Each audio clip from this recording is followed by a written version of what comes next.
Hey guys, welcome back to the channel. This is story about what if Naruto is an intelligent and powerful part 1. Before I start, please do support for more amazing content and comments for part 2. Do consider to subscribe my channel and share my video to your friends and check out the description as well. Let's start the video. Hiruzen Sarutobi was a tired old man. He was the Sandaime, or the third Hokage, the strongest ninja in Konoha, the Hidden Leaf Village, having survived not only war, but the Kyuubi attack 3 years prior. True, but he was still an old man. His successor and then shortly after predecessor, Minato Namikaze, the Yondaime, or the fourth Hokage, had perished along with his wife, Kushina Uzumaki, the second Jinchuriki of the Kyuubi, or the nine-tailed fox. A masked man, whose identity was still unknown, managed to engage in combat with Minato with surprisingly enough relatively equal skills, and in doing so, managed to locate and force the seal that contained the Kyuubi on his wife's stomach open, thus releasing the Kyuubi upon Konoha, and using the dojutsu known as the Sharingan he forced the Kyuubi to attack Konoha. The sheer destruction and chaos caused by Kyuubi was so great that the death toll and collateral was even greater than the second and third Shinobi wars. Towards the end of this catastrophe, the Yondaime Hokage managed to press his attack and forced his foe to flee. He then turned his attention to the Kyuubi. The Kyuubi, however, was still under the influence of the Sharingan and was spiraling out of control and continued to attack with reckless abandon. The Yondaime's only chance was to reseal the Kyuubi. His only problem was that he couldn't reseal the Kyuubi into his dying wife, Kushina. Having researched various sealing techniques for this very possibility, he knew that the only way to reseal Kyuubi was to use his newborn son, Naruto Uzumaki, Namikaze.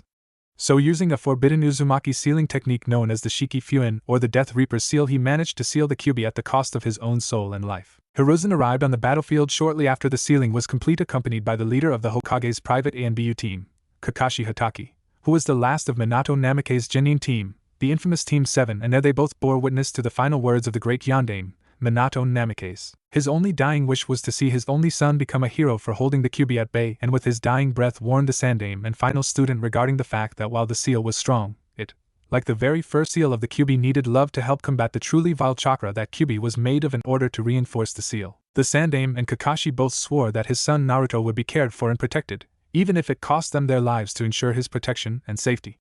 Minato Namikaze then died with a smile that could only be given by a man that had faith in his village and predecessor, soon-to-be successor. He, along with his final student Kakashi Hatake, would keep their word. That was almost 4 years ago, and the Sandaime was full of regret and guilt. He had failed Minato completely, and he knew that his successor was probably rolling in his grave at the treatment of his son and heir. It was this reason that he refused to even visit the child. His only comfort was that the Konoha's orphanage was looking after the boy. Then there was Minato's final student Kakashi. Kakashi had dived headfirst into countless missions as he too refused to visit his former teacher's son. For Kakashi, Naruto was the only remaining link to his late father-like figure, but was constantly reminded of the fact that it was his sensei's son's survival that caused his sensei's death. Kakashi knew that he was being childish and stubborn by not even visiting the youth, but he found that he simply couldn't face the child. After all, what could he say to the boy that would make up for 3 years of neglect on his part? Absolutely nothing. So he crushed the feeling of guilt and used the countless missions as an excuse to stay away. Naruto, the heir in question, was silently and cautiously making his way through the village. It was quite late, with the moon full and high in its place in the night sky as it illuminated the streets with its eerie glow, casting the much-needed shadow in the deep places such as the alleyways and hidden corners. Naruto clung to these shadows as he attempted to find a safe place to spend the night, as the orphanage had just kicked him out with nothing but the overly large threadbare t-shirt and a small pair of shorts that he wore constantly. Both pieces of clothing, if you'd call them that, had holes littering them. He was never allowed to wear sandals or socks and was told to be grateful for the clothes that he'd been so kindly gifted. Naruto was an extraordinarily intelligent boy. If one had paid enough attention, they'd have seen the keen intellect, or the sharp eyes that memorized absolutely anything and everything that he saw or heard. It was this keen intellect that had helped him to learn to read, write, and speak with a level that befitted a child of at least 10 years of age. He knew, at least, that he was as smart as a shinobi child in that regard, as chakra circulated through their bodies, causing them to be more intelligent than that of regular civilians, or at least far more developed mentally speaking. However, that wasn't Naruto's main concern, as aside from his age and the hate and scorn that he noticed aimed at him, he was more concerned with the other looks he received. Usually he was the victim of various hate-filled glares and mutterings, but sometimes he received other looks. He didn't quite understand why he received these particular looks, but he had a theory. You see, Naruto looked unbelievably feminine. He never knew why he looked or sounded so much more girly than real girls, but the looks he constantly received by the cook and some of the other male staff at the orphanage managed to ring alarm bells to the blonde. The looks caused him to be very nervous around any grown-up man. They were the person/s that gave him the look the most. Naruto was a slim, petite child. With his smooth, long, but length blonde hair and a creamy pale complexion, he was often mistaken for a girl, Though his hair was tangled and dirty from the grimy neighborhood and his skin even paler than normal from the cold weather, his skin too was dirty and smudged by grime. He had a feminine build complete with dainty, delicate features and had eyes so blue that the oceans would be jealous. They were framed perfectly on his face with long, delicate eyelashes that only further highlighted his eyes' natural beauty and depth. Finally, to complete his angelic features, he had delicately soft and pouty lips that were a gentle, feminine pink. All these features made one thing perfectly clear: if he really was a girl, then he would have grown up to look like a true, natural beauty, the kind of beauty that was highly sought after. As such, the workers would give him those looks that made him want to run and hide. The workers had taken to calling him demon brat or QB spawn or their personal favorite abomination when they thought he couldn't hear them. The other children had taken notice of how their elders treated him, with his abnormally pretty features and shy personality, and sought to mimic their potential parents or carers. So with the encouragement of the matron, their elders and the staff, they too began to mistreat Naruto. They pushed him around and started to call him freak or weirdo, and while these insults weren't as bad or viscous as the adults' insults to a child of 3, almost 4, they hurt like a blunt kunai to the heart. The children soon found these activities boring and repetitive, as Naruto would never retaliate or stood up for himself, so they began to become increasingly more violent by beating him for longer periods of time, and then they started to change their insults, soon changed to match their elders. Naruto often wondered if the children even understood the words that they had started to copy from their elders, or if they, like he himself, was just desperate to fit in and be adopted. Though anything Naruto did to try and fit in never worked, of course, as the tasks given to him, chores they were called, though Naruto was the only child to be given them, had gotten increasingly more difficult, and if he failed even the smallest of tasks he was deprived of his measly portions of food or beaten by the matron with her nasty walking stick. Naruto wandered the streets for the entire night before resigning himself to sleeping in an old drainage tunnel/pipe that smelled absolutely dreadful for the night. Naruto reasoned that it must have been connected to the Konoha sewage system. He was used to the smell, as it was often one of his chores to clean the piping and plumbing for the orphanage. Once, while he was cleaning the tank for the matron, he had been pushed into the network by one of the larger boys at the orphanage, and he had to navigate his way out. Luckily for him, the exit was very close to the orphanage, but unluckily the matron chewed him out and beat him with her walking stick before using the garden hose on full pressure to bathe him. She then sent him inside back into the basement, where his room was without any dry clothes. There were many such occasions where these occurrences took place, but he forced the thoughts out of his mind to try and sleep.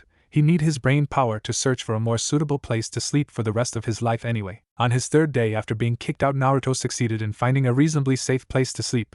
It was a small shed-sized structure, though years of neglect had left only 1.5 walls standing. What was left of the walls were thankfully bricked, or made of stone, and had very few holes on them.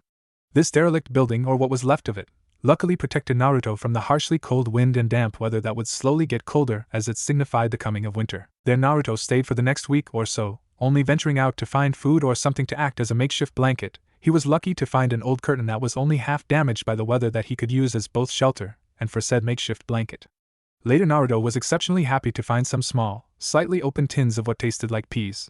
The expiration date couldn't be read, but they hadn't made him sick yet, so he continued to eat them. About 9 days after finding his makeshift home, the weather had started to get progressively colder rather quickly, and to a almost 4-year-old like Naruto that was not good at all. He had already eaten the tins of whatever was in them and had to begin looking soon before the cold got too bad. So steeling his nerves, he stood in search of food. This is very bad, Naruto thought worriedly as he tightened his grip on the curtain that he was using as a blanket in a feeble attempt to block the cold winter's breeze. I can't find any food here, and that means that I'll need to go closer to the village's center. I was almost spotted last time, and the looks on the villagers' faces were worse than the orphanage's workers. Naruto was amazed to see an alleyway that led into the village's center was empty and hesitated briefly before continuing down it. It was then he spotted it. He had just spotted a full garbage can at the other end and started to walk faster into the alleyway.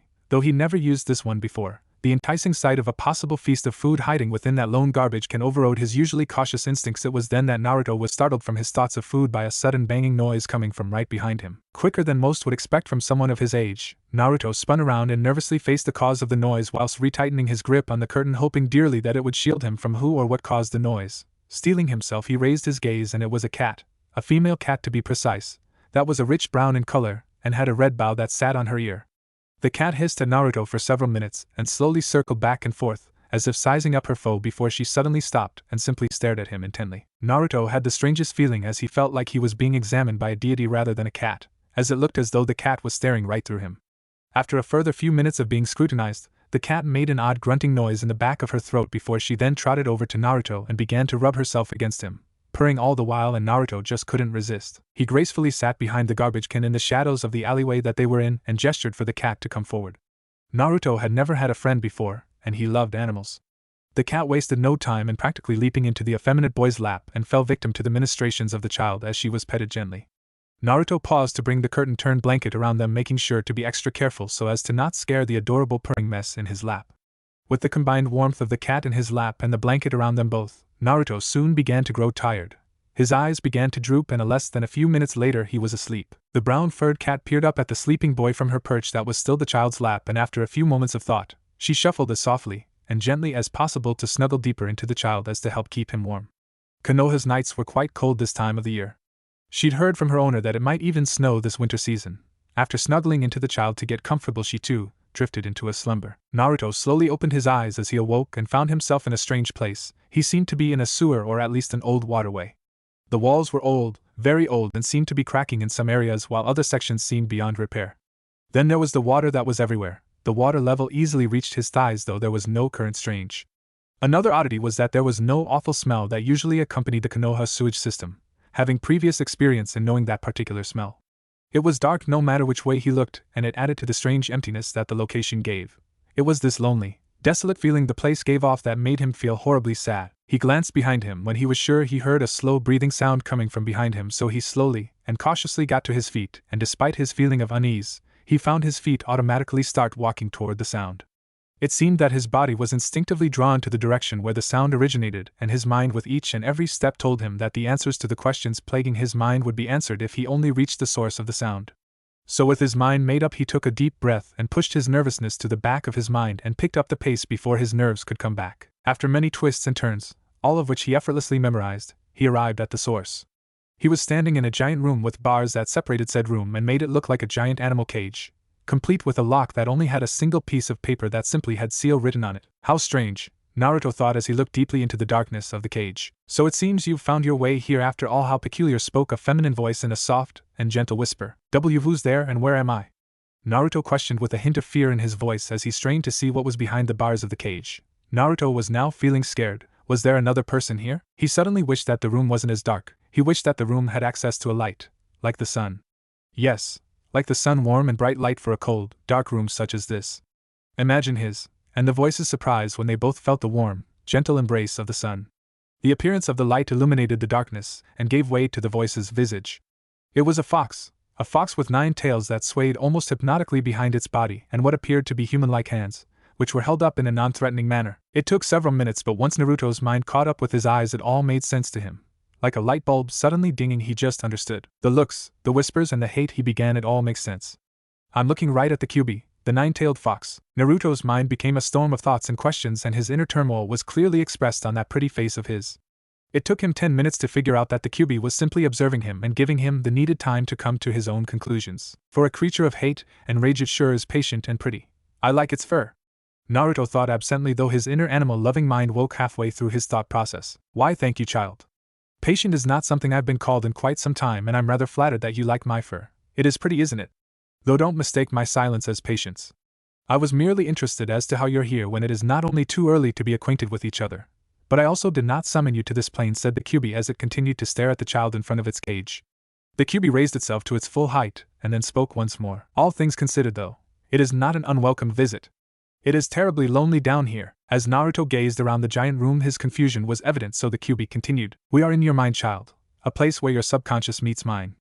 But it seems that I've neglected proper decorum and failed to introduce myself. I am Kurama, the 9-tailed demon fox, 9th bijou of the 9 bijou, empress of the Fox clan, and finally your prisoner. Naruto blinked. Then he blinked again. Then his brain finally rebooted itself. He sucked in a breath and gazed up in awe upon the form of the Kyuubi no Kurama. His mind supplied. Well? Began the amused female voice of Kurama. Surely you understand manners and decorum? Kurama heaved a deep sigh at Naruto's confused look before continuing. I have formally introduced myself, child, so please do me the courtesy of doing the same. That snapped Naruto out of his reverie. Forgive me, Miss Kurama. Naruto sheepishly bowed in respect, surprising Kurama greatly. My name is Naruto. Just Naruto, as I'm unsure of my last name. I'm 3, almost 4 years old, and well, that's all, I'm afraid. He bowed again nervously for good measure, and thought I hope that was okay. I've never had to introduce myself before. Kurama eyed the child before heaving another sigh. It seems like my work is cut out for me. Decorum will have to be added to what I will teach you. Naruto started at that and nervously looked up at Kurama. Teach? You wish to teach me? Forgive my surprise, but you are regarded as a creature of rage and malice. He quickly caught himself at the stern look Kurama was giving him and he stuttered out. I mean we've only just met and I know nothing about you but your name and titles. Kurama continued to look upon Naruto sternly before conceding to his point. I suppose you are correct, nevertheless we are stuck with each other, and I will not have a rude, noisy or uncouth girl as my vessel. As for your name, you were born Naruto Uzumaki Namikaze, though I find it such a strange name for a girl. Naruto Uzumaki Namikaze? That's my name? I like it. Naruto mused with a dreamy expression, then he blinked, then coughed, then finally blushed as he replied, I'm a boy Kurama-san. Kurama looked at him in disbelief, then blinked and quietly whispered, Please give me a moment. Kurama's eyes glazed over as she began to dive through Naruto's childhood memories, and after 15 minutes or so she returned and blushed as she replied, Forgive me, child, your appearance seems to be a result of my being sealed into you. You see, my previous hosts were both female, Mito Uzumaki Senju and Kushina Uzumaki Namikaze, who was your mother by the way, had the unknown cough benefit of having my pheromones and chakra affect them. Most assume that I am either male or genderless, but of course neither is true. I am a female, and as such my chakra enhances and augments the natural beauty of my host. As I was sealed before your chakra coils were formed, my, shall we say, excess chakra saturated your body and did what my chakra does best, change your genetic makeup to be naturally beautiful, and in your unfortunate case, womanly or feminine. You will actually become progressively more beautiful as you age until you reach about 16 or 17 years. Sorry about that. Naturally, Naruto was embarrassed to know that he was going to look like a beautiful woman when he grew up, as he'd imagined growing out of the pretty and girly stage and into a man of outstanding quality, that is to say, a manly man. He was instantly depressed as a result of his dreams of being manly shattered. I'm going to look like a pretty girl forever? Why? Does Kami hate me or something? He thought morosely. It was then that Kurama's revelation completely sunk in. Mother? She knows my mother, she knows my name, of course it'd make sense for her to know my mother as well. You knew my mother? He asked quietly, and at that moment, for the first time in their meeting, did Kurama finally see the vulnerable child that Naruto truly was. Does that mean you know who my father was too? You must tell me, please. He sounds so small, so fragile, Kurama thought sadly as she gazed down upon Naruto. She decided right then and there that she'd raise Naruto. Raise him to be a person that would do his parents' memories justice. Naruto was suddenly blinded as Kurama was engulfed in her bright red chakra. Her form began to shrink and change until eventually she transformed into what looked like an 18-year-old woman with soft features, similar to Naruto's features in fact, and though her floor-length blood-red hair and eyes stood out, they didn't subtract from her obvious beauty. She stood there in a plain dark blue, almost black sundress. It was simple in design, but it showed off her graceful curves and beauty. Naruto stood there frozen and stunned as she transformed, and once she had finished he found himself thinking of another red-haired woman with the same hair. Where the image of this woman came from he didn't know. Perhaps a distant memory, but when she stood there in front of him with her arms stretched out as if inviting him into her embrace with a tender smile he'd seen other young women give the other children, he didn't think twice. Naruto practically leapt into her arms and he wept as she held him gently yet firmly. Yes, Naruto, I knew your mother quite well. Your father not so much, but he was a kind man and a shinobi of great charisma and courage. Through the eyes of your mother I witnessed his kindness and his character. You remind me of him, you know, and though your appearance mostly come from your mother aside from your hair and eye color, your mother Kushina thought your father was girly too. She giggled the last bit. She continued to talk about his mother and father, as she held Naruto closer to herself, as he desperately clung to her like a lifeline. Per Naruto, this is your very first hug, isn't it? The first time you've been embraced, and it was given to you by a demon. Naruto sniffled quietly to himself as he simply absorbed the warmth and security that surrounded and embraced him through the hug. This is wonderful, he thought to himself as he snuggled further into the warmth. It's all right, Naruto, it's all right now. I'm not going anywhere. I'll be right here. Shh! Kurama soothingly whispered into his ear as her blood-red hair covering Naruto like a safety blanket. It only made him feel even more safe in her arms, and eventually his tears slowed and became sniffles and sobs. Better? She asked gently. When he timidly nodded she smiled that tender smile and continued. Your father was the Yondaime, and his name was Minato Namikaze. Know right now, Naruto, that he had no choice but to seal me within you, so please don't despise him for doing what needed to be done. Naruto thought upon what Kurama had just told him, and despite his first feeling of betrayal he then felt nothing, absolutely nothing at all. He wasn't feeling angry or betrayed. If anything, he felt content. While it was true he was saddened to know that his father died, he felt relief at knowing it was Kurama sealed within him, and not a mindless being. That reminded him, why did you attack Konoha, Kurama-san? He asked quietly. If not for her augmented hearing she would have never heard him. But she did, and sadly it was a question she hoped wouldn't come until much later. You see, Nero, I was forced out of your mother's seal. A masked man with formidable combat skills managed to force the seal open, and the first thing I saw as I was forcibly drawn out was his Sharingan eye. Nero, there is a way to control a Bijou, and the Sharingan's evolved stage known as Mangekyo holds the ability to hypnotize a Bijou into doing the user's bidding. I'm not proud of what I did that day. Controlled or not, I was still the one who did the damage. She lowered her head in shame and whispered out, "Do you hate me now?" Naruto didn't say anything at first, and that scared Kurama more than the Sharingan itself, but he shuffled in her embrace to look at her. She sucked in a breath when she looked into his eyes. It was a deadly technique, the look he was giving her. So innocent, so adorable, it took all her self-control not to scream kawaii and hug the boy to death. Eventually, though, he spoke his thoughts. "No," he whispered, his voice hoarse, "I don't hate you, Kurama-san. How could I? You've done more for me than anyone in my life so far. You told me about my parents, you want to teach me, and you're really nice and pretty. So no, Kurama-san, I don't hate you. Why, you could say I'm glad it's you who's sealed into me. You could have been a real instead, language, young man." She snapped. "You will never use that language in front of me again, understand, Naru?" "Yes, Kurama-san, ma'am." Naruto replied instantly, then began to whine. "Wait? Naru? That's a girly way to say my name, tough. I like it, and it suits my precious little Naru. And no more, Kurama-san. You can be more personal, She giggled out before gently petting his hair. Naruto began to subconsciously lean into Kurama's ministrations and blushed as he let out a purr momentarily. Kurama giggled at him, and he pouted cutely. "Mao.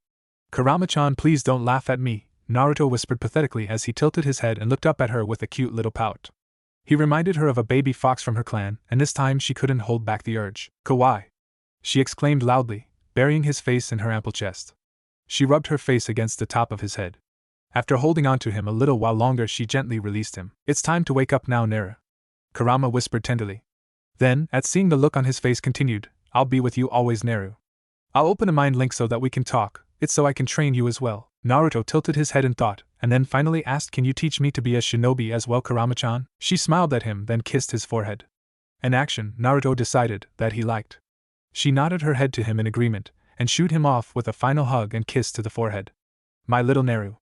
I'll teach you to be the best you can be." That was the last thing Naruto heard as his mind pulled him out of his mindscape.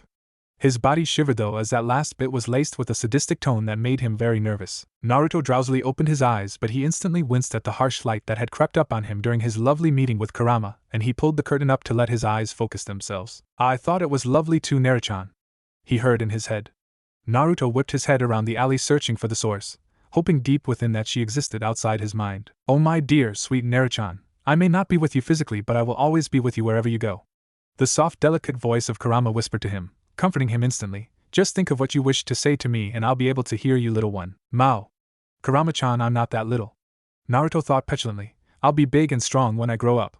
Kurama giggled in his mind, and he sent her a mental pout. "I wonder if he remembers what I said last night. The poor thing has forgotten that he'll never be big and strong, he will forever be soft and delicate like a girl," Kurama thought to herself. She then smirked mischievously as her thoughts continued. "Oh my Kami, he'll forever be adorable. I'm so glad I was sealed within this child. I may already love him like my own kid, but I am a fox, he'll be so much fun to tease you, Fufufu." For some unknown reason, Naruto felt a chill run down his spine, and that feeling of unease returned. "I feel nervous all of a sudden, Kurama. Is there anything wrong?" he asked her. "No, nothing at all," she said to him before quietly finishing with, "Little one, you Fufufu." Naruto sighed to himself before he recognized the feeling of being watched. He very carefully glanced up from his seat behind the garbage can to see the cat that he had been petting the previous night sitting in front of him, licking her paw whilst watching him from the corner of her eye. She continued to clean herself for a few more minutes until she finished with a contented and pleased huff. She then proceeded to trot over and butt her head softly against his leg before she peeked nonchalantly to his lap. Naruto followed her gaze to see half a piece of roasted chicken breast sitting there innocently.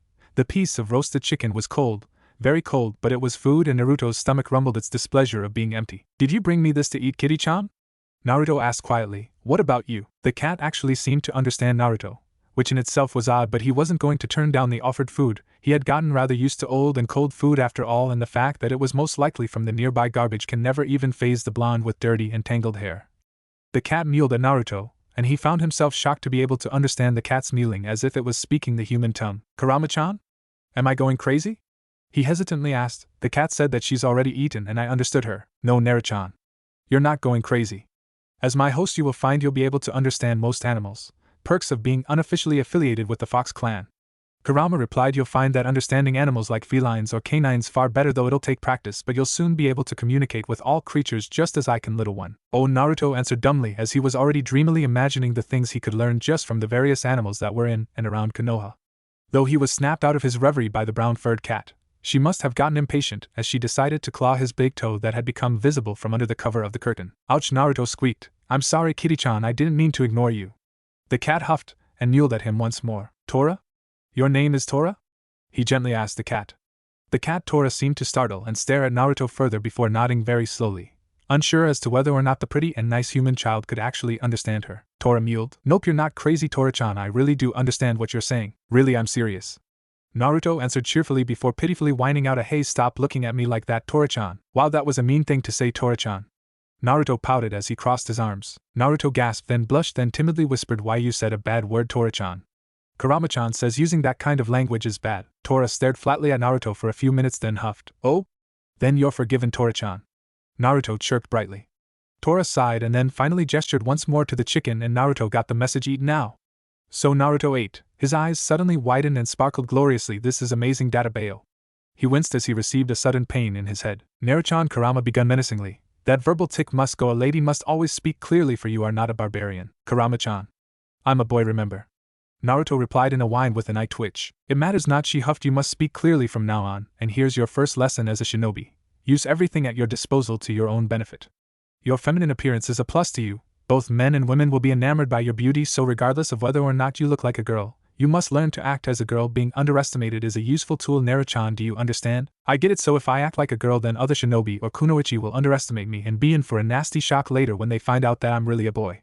He exclaimed with a smile worthy of a kitsune as Kurama's words were instantly absorbed by his eidetic-like memory. Tora hissed. Bringing Naruto back to reality, he looked at Tora and thanked her profusely for finding him food. Tora waved her tail in a dismissive fashion before jerking her head, gesturing for Naruto to follow. Naruto followed Tora through many twists and turns. All were effortlessly memorized, before the duo emerged in front of a grand manor. The manor or castle, yes, castle was huge and was clearly designed for royalty. Tora seemed to suck in a breath, as if bracing herself, before jumping through an open window, Naruto following after another look from Tora. He followed as Tora led him through the castle, stopping when she stopped and sticking to the walls when she demanded him to do so. He assumed that it was to avoid any unnecessary contact with the various staff running about to and fro. Less than 5 minutes later they reached a beautiful sitting room.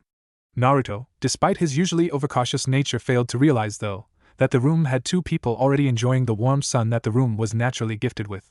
There was a man and a woman. Both were immaculately dressed with clothes of humble yet exquisite taste, and they were already seated at a perfectly sized table quietly drinking tea. The silence was shattered with a joyous shriek of Tora-chan. Naruto immediately jumped and ran towards the corner of the room, seeking the safe feeling of the walls behind him. He attempted to try and sink further into the corner when the attention of the other occupants snapped to his trembling form. Tora immediately bounded over and proceeded to try to comfort and calm the child by mewing and rubbing against him in a gentle fashion.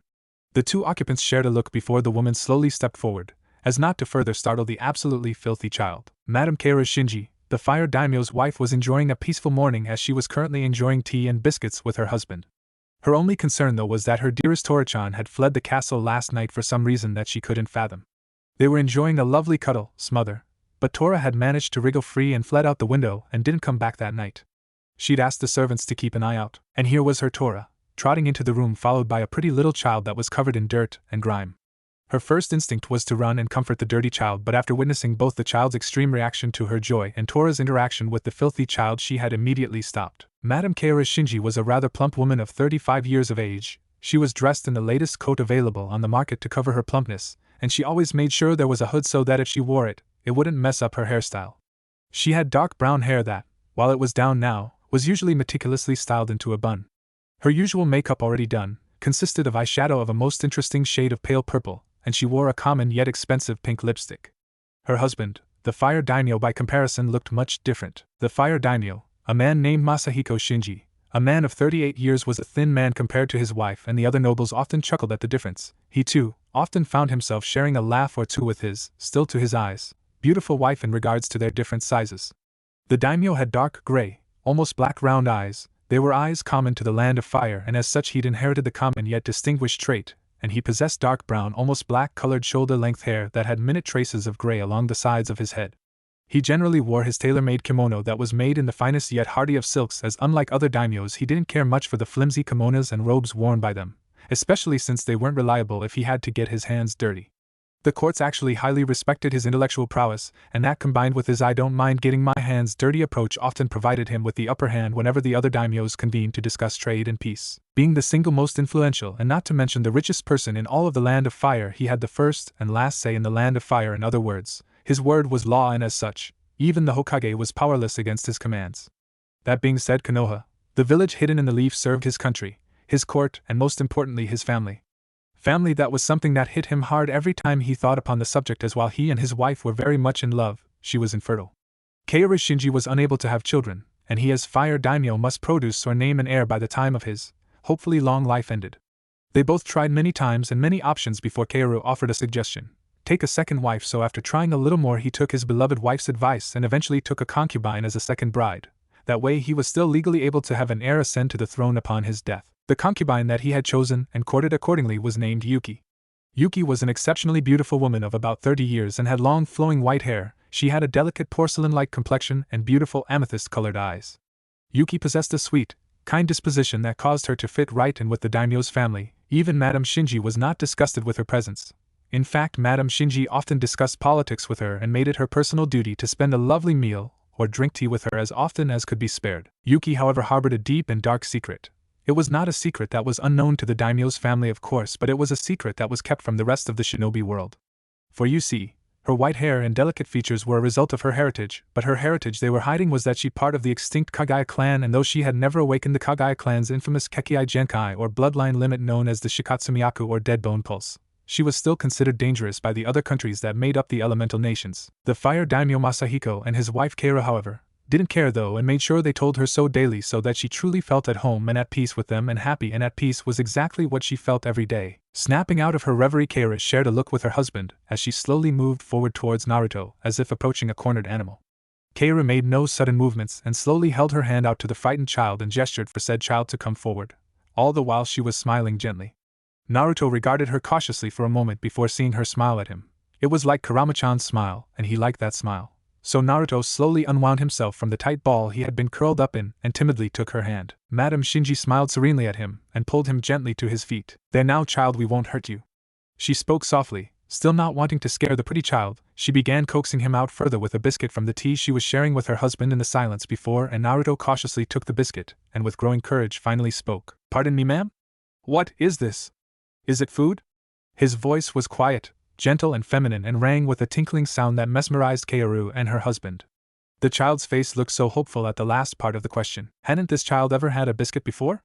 Granted, these particular biscuits were imported from the land of tea, where all the best tea and biscuits came from, but a child that had truly never had a biscuit, such a simple piece of food, was unbelievable to the woman. "Yes, little one, it's called a biscuit, and it's a very sweet snack. You usually eat them with milk or tea," she kindly explained. A small, amazingly beautiful smile blossomed on the child's face as he whispered the word to himself as if testing it on his tongue. He then looked up at her with his head tilted in contemplation. "Kawaii," she mentally squealed before he sniffed the biscuit.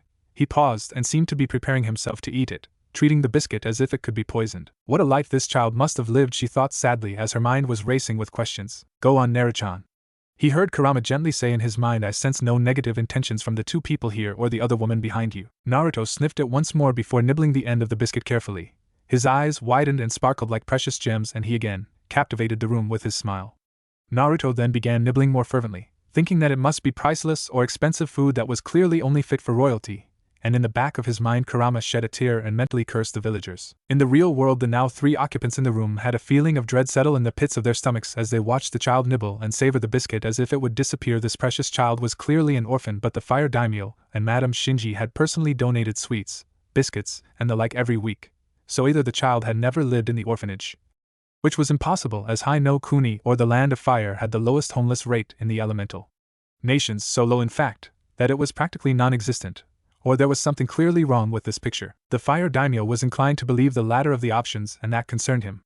He snapped to attention as Naruto finished nibbling on the biscuit, leaving just about half remaining with a dreamy expression on his face. He suddenly looked very nervous once more, and seconds later, he timidly held the other half of the biscuit back out to Madame Shinji. "This must have been really expensive, ma'am, and I'm sorry I ate so much of it. Here, there's some left." He timidly bowed, though he smiled proudly when he mentioned that there was some of the biscuit left. He was proud of his self-control. Yuki Kagaya, who had entered the room shortly after, had taken the offered treat, instantly looked to the daimyo with a heartbroken and pleading expression, and the Fire Daimyo instantly understood what she was saying. "I want her." Masahiko Shinji smiled softly and silently nodded to Yuki. The smile she gave him clued Madame Shinji in, and she also nodded her head in agreement to the silent plan. Yuki gracefully stepped forward and knelt before Naruto, who was now eyeing her wearily, his body coiled and ready to flee if he had to. Imagine Naruto's surprise when she spoke to him with such a musical tone of voice that he instantly thought must have belonged to an angel. though he promptly blushed when she giggled softly, and it was then he realized that he must have said that out loud. How embarrassing, he thought to himself. Child, my name is Yuki Kagaya. What is your name, little one? She asked softly. Naruto pouted cutely as he heard Kurama giggle in the back of his mind to her question. Mao, I'm not little Kagaya-san. He chided in a delicate tone that had the females in the room, and his mind, squealing mentally, and the daimyo feel oddly protective of the child. Naruto tried to look stern. Really he did, but it was absolutely adorable coming from the child. And my name Naruto Uzumaki Namikaze. He finished softly but proudly. Naruto? Yuki repeated questioningly and as if muttering to herself, just a little too loudly, continued, odd name for a girl. The fire daimyo and Madame Shinji mentally agreed with her statement as they looked once more to Naruto's adorably scrunched up face. Yuki, Madame Shinji and Kurama had to physically, or mentally in Kurama's case, restrain themselves from smothering the child by hugging their arms around themselves. The fire daimyo wasn't faring any better as his arms twitched to hug the adorable creature standing before them. For you see, Naruto was now pouting, but not his normal pout, no. This was a devastating pout that, coupled with the teary, puppy eyes he was unconsciously using and the sudden pathetic whine he gave, made him seem like a fox kit or a kitten that was just doused in water. Tora, who had remained vigilant in standing beside the child, however had no such restraint and immediately jumped up onto Naruto's shoulders and started rubbing her head against his cheek in comfort. And was she starting to groom him? Yes, she is grooming you. Like a mother cat to her kitten, you seem to give her the impression of being a kitten in need of being cared for. Kurama giggled, though her giggle became a laugh soon after. I'm sorry, Naruchan, but it's just so funny. Whilst Kurama tried, and failed, to control herself, the three other occupants in the real world were simply amazed. Tora was never this well behaved or close with anyone. That settles it, the child staying with us, was the collective thoughts of room's occupants. Meanwhile, Naruto was nervously trying to get Tora to stop grooming his cheek, as it not only made him feel weird but it also tickled. Mao, Tora-chan, please stop. That tickles Tora-chan. Naruto giggled as he was relentlessly assaulted by the cat in question. Whilst the adorable scene continued and the women gushed over said scene, the rest of Naruto's name finally registered with the daimyo, and he certainly knew that name. It wasn't hard after all. After all, the Namikaze clan was a very infamous clan. They were utter demons on the battlefield, especially if angered, and their speed was only rivaled by the Jintan or swift-release users of Kumo. They were feared so much that the clan was hunted to extinction, and as such, there were only two known survivors, Dan Namikaze and Minato Namikaze. Minato Namikaze, he was a supposed orphan from the war, but the fire daimyo knew differently, for the former survivor Dan Namikaze was subsequently also Minato's father. Why anyone never put the two pieces together was rather simple, for Minato's mother was the legendary Tsunade Senju. No one had known that Dan Namikaze and Tsunade Senju married in secret, or that the fire daimyo was the one to preside over their union. As the last of the Senju clan and a woman, she was bound by her clan's laws, and as such Dan Namikaze took his wife's clan name and became Dan Senju. Dan met an untimely death during the war, and it was due to his early death that they never announced their union to the village. Masahiko Shinji knew all this because it was just after Dan's death and right before she left Konoha that Tsunade came to him seeking sanctuary, and as the last of the Senju once more, it was impossible for him to decline her request. It wasn't only that though, as he was indebted to her for finding out why he and his beloved wife Kaoru were unsuccessful in having children. The many court healers proved to be rather useless, as they just kept recommending medicine after medicine, but it was Tsunade that found out why his wife was unable to conceive. As requested, Tsunade had sanctuary there at his castle in Konoha until she had given birth a healthy baby boy, a son that Tsunade rejected, and as such she refused to name him. For each and every time that she looked at the child, all she could see was her dead husband, and all she felt was her heartbreak. As soon as she could, Tsunade left with the child and placed him in a random orphanage, claiming she had simply found the child and that she only knew his last name, and left. She never returned to Konoha after that, but rumor had it that she took her husband's niece Shizen with her. Hopefully she'd return one day and be healed from her scars and would have made peace with her inner demons. It was only when Minato was named the fourth Hokage that he saw that little boy again. He had recognized him immediately, and ordered a blood test done to be absolutely sure it was him. The results were positive. Minato Namikaze was without a shred of a doubt the son of Tsunade Senju, the slug Sannin, and her deceased husband Dan Senju, formerly Namikaze. Then there was the Uzumaki in Naruto's name. The feeling of dread had returned instantly, for his country, his court, and his very family owed a debt to the Uzumaki family when they were still residents of Yuzu no Kuni, or the land of whirlpools. The Uzumaki family was royalty in every sense of the word, and when Yuzu fell in the war to a surprise attack launched by the recently formed alliance of Kumo, Kiri, and Iwa, without the support of their daimyos, he might add, their only daughter, Kushina, was the only survivor of the royal family. She then moved to Konoha and became the second Jinchuriki of the Nine-Tailed Fox. Oh yes, he knew all about the Kyuubi. First with the battle of Hashirama Senju and Madara Uchiha that ended up with Hashirama's wife, Mito Uzumaki Senju, becoming the very first host. Then as Mito started to pass on, The responsibility was passed on to another member of the Uzumaki royal family, Kushina Uzumaki. Throughout many trials and tribulations, Kushina found acceptance with her friends, her new home, and her lover, who eventually became her husband, Minato Namikaze. Then finally, the Kyuubi attack. According to the official report from his spies, Kushina Uzumaki Namikaze passed on shortly after childbirth, as she fought to her last breath against the Kyuubi no Kitsune. Minato had then surrendered his life force and soul over to the Shinigami or Death God for the power to save the village by sealing the Kyuubi away into a child, Minato's only child, Naruto Uzumaki Namikaze. So with all the facts laid before him, the Fire Daimyo came to the inevitable conclusion Naruto was who he says he was. He was Naruto Uzumaki Namikaze, heir to the Namikaze clan, descendant of the Senju clan, heir to the Uzumaki royal family and to the throne of Yuzu. And finally, the third Jinchuriki of the nine-tailed fox. The Fire Daimyo was trying to control the raging inferno that was his anger. Heads would roll for this travesty. This child was royalty, and he was treated in such a manner as this like he was filth? Hiruzen, you and Konoha shall suffer for this. Maybe not today or tomorrow, but you will suffer for your actions, or rather your inaction soon. The daimyo swore to himself. Madame Shinji looked up in time to see her husband's expression, and she couldn't resist the feeling of fear. Her husband's look was truly terrifying, and she swallowed heavily. She had not seen that look on his face since the attempted coup instigated by the Guardians of the Ninja 12 last year. It was a look that held no mercy, and a look that swore vengeance. Konoha has not heard the last of this. She thought to herself with a shiver, I almost pity them, almost. Inside Naruto's mind, Kurama had sensed the daimyo's intentions and smirked. Perhaps things were looking up for her dear little Naru after all. Naruto couldn't remember a time where he felt so at peace with himself or around others, but with the warm feeling soothing him from his mind, definitely coming from Kurama, his mind registered, coupled with the gentle embrace of the pretty lady holding him, kept the feeling pulsing through his little body. He vaguely heard the adults murmuring and whispering with each other, and while that usually translated as run for it for Naruto, for some strange reason his body refused to move. It was simply wonderful for Naruto, and one could tell if they were to witness the dreamy expression of utter bliss plastered onto his soft face. He was brought from his blissful little dream world when Yuki gently petted his hair, as if to gain his attention. It worked, of course, too well in the adults' opinions as he leaned into Yuki's ministrations and sighed contently. The women giggled, and it was then that Naruto really snapped out of it. Pouting cutely, he let his attention drift to Yuki, who had just stopped petting him. Naru-chan?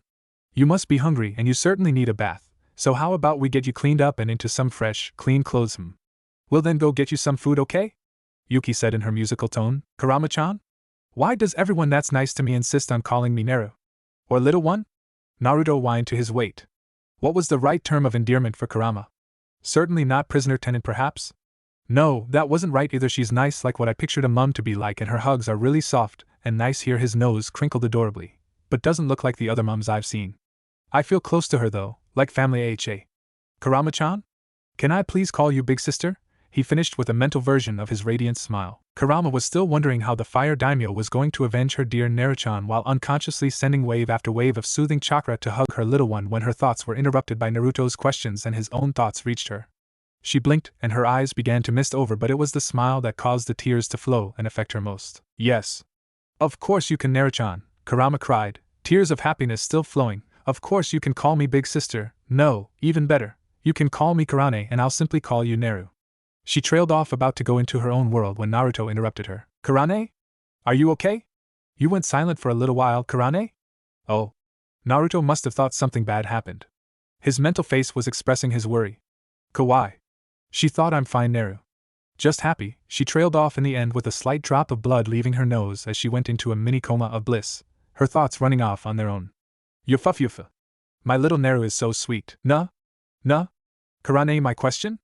Naruto nervously asked, and what was that weird vibe I felt just now, Kurane? Wiping her nose quickly, Kurama coughed before finally answering, you are little Naru. Though most would use the term petite and utterly gorgeous. Yufu. Cough-o? Weird vibe? You must be imagining it, Naru. Yes, it's just your imagination, Kurama nervously finished. Please buy it. Please buy it. Please buy it. Oh, okay, Kurane, was Naruto's oblivious reply. Kurama released a sigh of relief. That was close, she thought. Naru? The other people are staring at you now. Remember to show respect, as these are very important people, okay? Yes, Kurane, was the dutiful reply. Back in the real world, Yuki was trying to bring Naruto back. He just zoned out completely and had been unresponsive for the last 5 minutes or so. Tora was trying to help by butting her head against her new favorite human and mewling. Naru-chan? Naru-chan? Naru-chan? Yuki didn't know what was wrong. Was he injured or sick? She spun to let the other occupants know something was wrong when she heard his breathing return to normal. Naru-chan? She tried once more and he finally looked up at the room's occupants with those eyes, chewing on his lower lip nervously. Oh my Kami! I'm going to have to start beating people away with a stick, thought the daimyo with a heavy sigh, and after a second glance, his arm twitched dangerously. A really, really long stick. Nah? I'm sorry, Yuki-san. I was talking with Karane. Naruto whispered out. Karane? All three adults asked simultaneously whilst Tora just tilted her head questioningly. Eh? Ah. Karane is Karama-chan. She's really pretty and nice like all of you, that is, and we met last night even though the orphanage threw me out over a week ago. Karama-chan is the Kyuubi, and she's going to teach me to be a shinobi. He rambled excitedly. Karama facepalmed. Should have told him not to mention me, she sighed, though a moment later she giggled dreamily. He said that I was really pretty. She smiled dreamily once more before realizing that she had to pay attention, though the light drop of blood was left unnoticed. Naruto's statement caused alarm bells to ring in the daimyo's head. Kyuubi? He was communicating with the Kyuubi and it had a name? While he had read the journals of his forefathers, hence his knowledge about Hashirama versus Madara, the only entry that sounded familiar was a passage written by one of his deceased relatives after talking with the Uzumaki royal family after the very first sealing, as they had talked about how the Kyuubi was different from their old texts. Kyuubi was originally appointed by its creator, a god in a man's body whose name slipped his mind, to watch over the balance of peace throughout the lands. The Kyuubi and its brethren, the other-tailed Bijou, did their govern task for many years, but like all things pure, there will always be people to try and corrupt that purity. Through the human race, the Bijou witnessed true horrors, such as the horrors of war, greed, and hatred. As the Bijou continued their appointed task, that hatred and greed grew, war became more destructive, and finally, when all was said and done, the humans turned that hatred and greed upon the Bijou themselves. The Bijou were sick of watching what their father, their creator, had given them being used in such ways, and when the humans turned against them, the Bijou snapped and fought back. Sheer destruction covered the land. One conflict after another, each longer than the last, and finally a single man stood tall. This man possessed the chakra of their father, as they'd have recognized it anywhere, of course, and slowly, one by one, the Bijou remembered themselves as they were subdued by this man and his chakra. The man's name was Hashirama Senju. The Kyuubi was the only Bijou left untouched after the ferocious battle. Faced with the choice of flee or be captured, Kyuubi chose to flee, and flee Kyuubi did. For years not even the strongest sensor could pinpoint the Kyuubi's location until that man came, Madara Uchiha. This man, like the last, had inherited something of their father's, his eyes, the Sharingan. Using its evolved stage known as Mangekyo, he managed to cast a genjutsu or illusion so powerful that even the mighty Kyuubi fell victim to Madara Uchiha's whims, for he ensnared the Kyuubi and forced it under his control. An epic battle of monstrous proportions waged against both the men, with their battle reshaped the very land on which they fought. The creator's chakra versus the creator's eyes. Madara used his formidable battle prowess, the Sharingan and the Kyuubi, while Hashirama used his own battle prowess with sealed weapons, his natural ability to subdue the hate-filled chakra that Kyuubi was radiating, and finally, his fabled Mokutan or would release.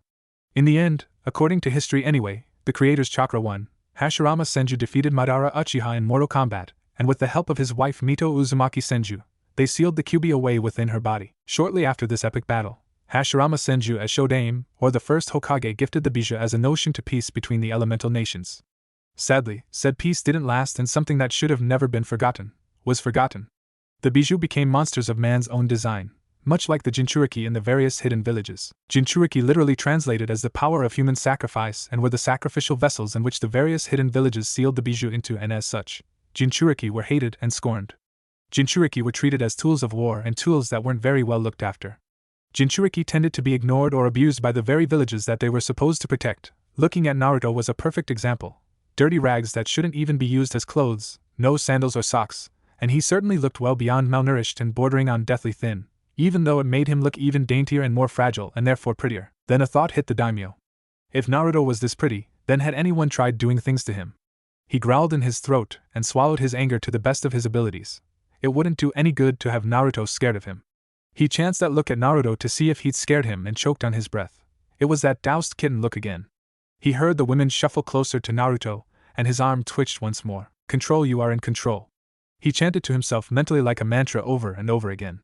Once positive that he was indeed okay, looked right back up and once more fell victim as Naruto, who thought they were mad at him, let out a hiccuped sob. For a creature as adorable as Naruto, the hiccuped sob was made at just the right moment, and immediately crippled all defenses raised up by the fire daimyo instantly. Forget the damn stick. I'll write a bloody law. Get too close to Naruto and you'll lose your head, and he didn't mean the one on your shoulders either. He mentally gave his best evil cackle. Oh yes, just try to get close to his child. Wait. My child. When did it become so easy to think that? He thought to himself. In the end though, he found he simply didn't care. If it was already so natural to think of this adorable child as his own, then it was a sign, a very good sign. Kami must have set this up. Then the daimyo smiled and gently knelt down in front of Naruto. Naruto, he coaxed gently, then asked, do you trust your Karane? Yes, your highness, Naruto replied softly. He then continued, growing more confident with every word. She's my first friend. She gave me my very first hug, and I know I only met her last night, but I know that she cares for me too. She's my big sister, and that's that. He finished dramatically with a beaming smile on his face that warmed the cold morning air. His eyes flickered with emotion, and the slight tremble of his body seemed to melt away with the morning air. Naruto would have liked to have thought that that was his first manly man moment, but to everyone else, kawaii! Screamed the women, all self-control gone with the cold in the room. They all pounced upon the confused child, and despite his still filthy appearance, they hugged the boy to themselves. Even the daimyo, this time, had to at least make sure this feminine boy was indeed real, so he gently plopped his hand down and petted his head. Wow! Despite being absolutely dirty, it's so soft. He thought absently. Naruto. I will give Kurama-san the benefit of the doubt right now, but we must have answers later, alright? The daimyo stated firmly. Naruto, beaming with his ever-beautiful smile, was beginning to purr once more, and while not used to this much attention, thought to himself, could this day get any better? Karane? When all he got was silence, he just assumed she was sleeping. Even Bijou had to sleep, right? Kurama meanwhile was in fact asleep, or rather unconscious, surrounded by a puddle of blood. If one heard her last thoughts, they would have heard, Yufufufu. So adorable. Yufufufu. After enjoying the moment shared by the unofficial family, Madame Shinji stood to her full height and spoke. Nara-chan? Child, my name is Kaira Shinji, but if you let me, I'd very much like to be your new mother. Naruto froze. Was this real? Please don't be a daydream. He whispered with a stutter. Really? He spoke just a little bit clearer, but you could hear the desperation in his voice. It was then that Yuki came forward and grasped his dainty hands within her delicate ones. She didn't say anything, she just smiled tenderly and simply nodded. Naruto trembled, his emotions were running on a high, and he squeaked suddenly when the daimyo gently laid a hand on his head once more. Naruto followed the man's arm and eventually reached the man's face. It was there that Naruto looked into the man's eyes as if searching for an answer, and when he seemed to find it, he smiled a small soft smile. Hi. I'd love to be a part of this family, was all he said before the women squealed and hugged him once more. The daimyo simply smiled to himself and nodded once, a simple gesture, but to Naruto, who never had a male role model, it was a moment to remember. He woke up that morning to nothing but a friendly cat, but now he had a family. Very well then, Naruto. My name is Fire Daimyo Masahiko Shinji. Most don't know that, so they usually call me my lord, the daimyo told him quietly. But you, Naruto, may call me father or anything of that sort. And my full name is Yuki Kagae Shinji, and second wife to his highness, Yuki introduced with a smile. You could also call me mother. Just remember to call Kaoru and I different titles. Any Nara-chan? Naruto, still in shock, nodded quietly and looked to the various people. No. My family. His mind proudly corrected, and his smile bloomed into the most beautiful smile of his life, a smile that had his family sucking in a collective breath, and then the hug held that little bit longer, and wait, was Tora trying to groom him again? He sighed to himself but didn't try to stop the affectionate cat. After all, she was the guide that led him to his new family. So instead he snuggled further into the family hug. In his mind we find Kurama, wiping her tears and smiling faintly to herself. I hope you're up there, Minato, you too, Kushina. If you could see what a simple act of love has done. I know that his power will keep burning bright. I can already feel the seal being reinforced. She smiled sadly in the darkness when something miraculous happened. That singular spot of sun that was created by Naruto upon their first meeting suddenly grew and lit up the darkness further. As her eyes readjusted themselves, she noticed something carved into the side of the room. She gasped, then snarled in anger, and then, when calming down, smirked. Most interesting indeed. I thought I felt something off about his body. You foolish mortals, it may take me time to repair this setback, but you've dabbled in something that is beyond your comprehension or control. All I need is a potent source of blood and wait for his chakra to stabilize so I can do the rest. And with that she reverted back to her original form and curled into her now warm cage. As her eyes drifted close, she let out a singular word: soon. Oh, by the way, Naruto pouted as if finally remembering an important piece of information. I'm a boy. What? Cried Yuki and Kaoru in perfect sync, whilst Masahiko just laughed heartedly. Things were going to be entertaining from now on. Fire Daimyo Masahiko Shinji was seated on his throne, and he was certainly not pleased. While not livid anymore, it was still there simmering away underneath his skin. That was not the reason for his displeasure though. You see, once their little Nara-chan accepted their offer to join their family, something that he'd never forget occurred. Flashback. I'm happy you want to join our family, Nara-chan, Yuki exclaimed cheerfully. Now let's get you cleaned up. A nice hot bath and some clean clothes are in order for you. Naruto tilted his head slightly and peered curiously at his new mother. He got a nervous look after a moment, however, and took a step back slowly. What's nice about a bath? The matron bathes me, but only during winter though. She uses the garden hose at full power and bathes me that way. He whispered it, but they heard him as clearly as if he'd shouted it out. She always dragged me back to my room after that. It was very cold that night. Swallowing her sheer fury at his response, Yuki replied, "That wasn't a bath, Naruto. How about I go with you? We could bathe together and I'll show you how to do it yourself for when you want to take a bath next time, okay?" Naruto was apprehensive for a moment before he nodded shyly, and Yuki gently took his hand and led him further into the mansion, pointing out the shiny things that caught Naruto's eye along the way. Flashback end. Fire Daimyo Shinji was so angry that he'd excused himself moments after they'd left. Kairi deciding to organize some clothing for Naruto, and so here he was, brooding and stewing in his thoughts. I must be careful. There's no telling how soon Hiruzen will notice Naruto's disappearance. He muttered to himself. Then there's the issue of his obvious state of health, and of course his personal safety. He pondered this for quite some time when he suddenly thought of something. His guardians, or what was left of them anyway, they held the answer. It was time to test the loyalty of his remaining guardians. Bring me Asuma, Sarutobi, and Chirika at once.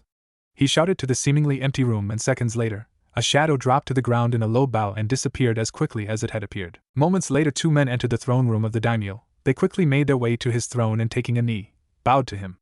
I'm not going to bother describing them, as you know what they look like and how they dress. If not, please Google them with Google Images. My lord, they intoned in perfect sync. How may we serve you? The daimyo was pleased at their swift response to his summons. Though they were the ones responsible for stopping the coup, he could only abide by complete obedience. He motioned for them to rise before he took on a stern look. I have summoned you both for two reasons. The daimyo spoke with a strong voice, a voice that made you stop and listen carefully. Firstly, in regards to our talks about the disbandment of the Guardians of the Ninja 12, I do hereby decline your request.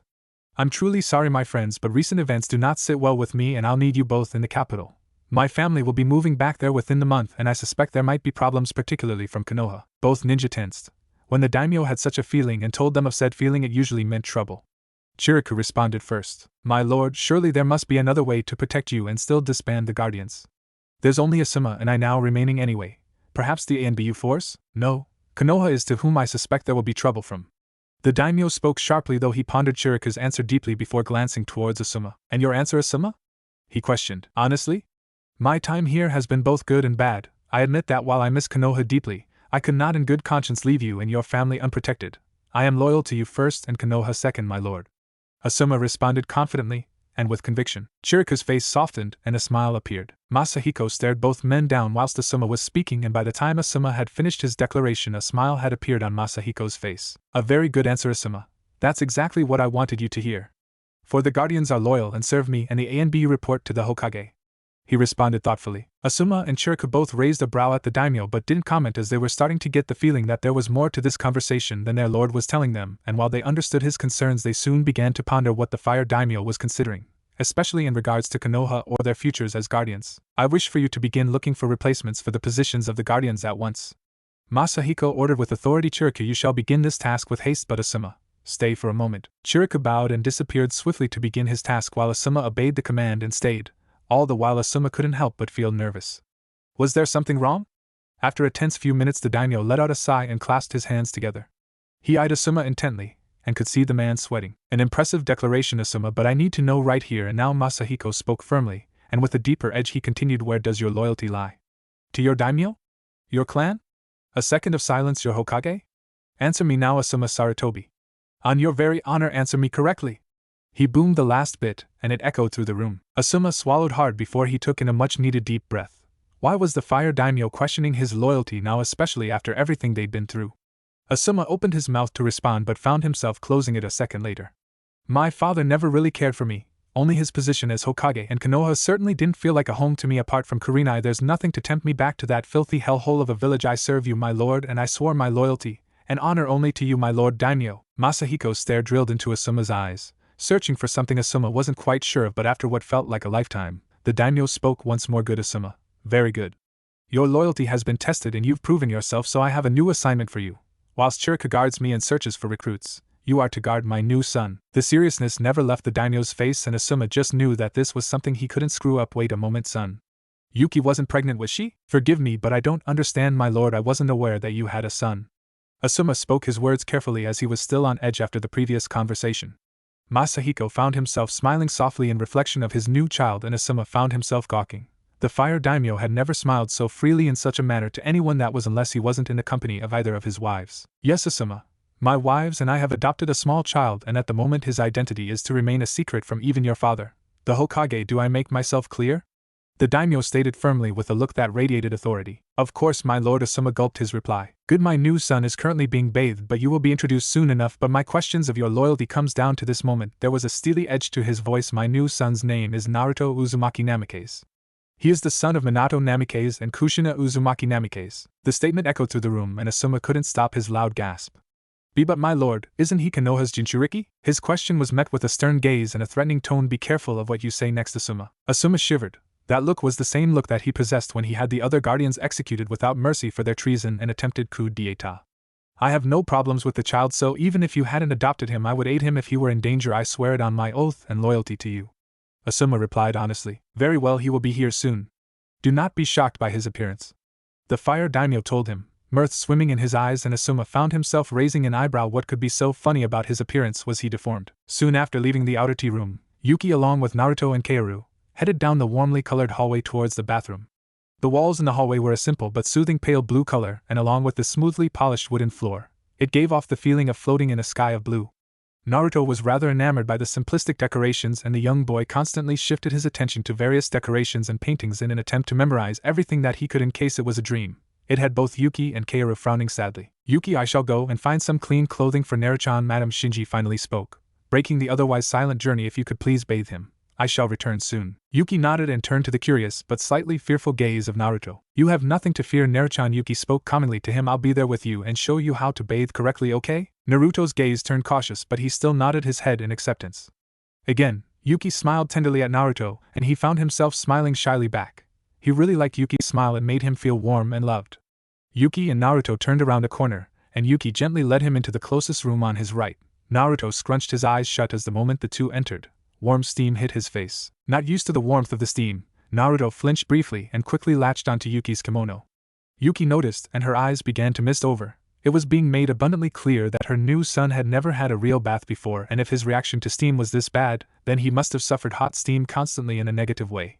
Had he been made to clean hot pots and pans or something similar? The moment Naruto latched onto her kimono, Yuki smiled soothingly at the scared boy. Nothing will hurt you, Naruto. I'm here and I'm perfectly safe. So long as I'm with you, nothing and no one will hurt you, okay? Naruto instantly calmed his breathing as Yuki gently brushed her hand soothingly through his hair. She explained that he needed to remove his clothes and then follow her inside. Naruto did so, but only after convincing Yuki to do the same. They both entered the bathhouse, and she introduced him to the various products, such as shampoo, conditioner, lotion, and soap. Naruto took several minutes committing the newly acquired knowledge to memory before allowing Yuki to wash his hair. My Naruto, you have beautiful hair, but you need to take care of it, so watch carefully as I wash your hair so that you can do it yourself in the future.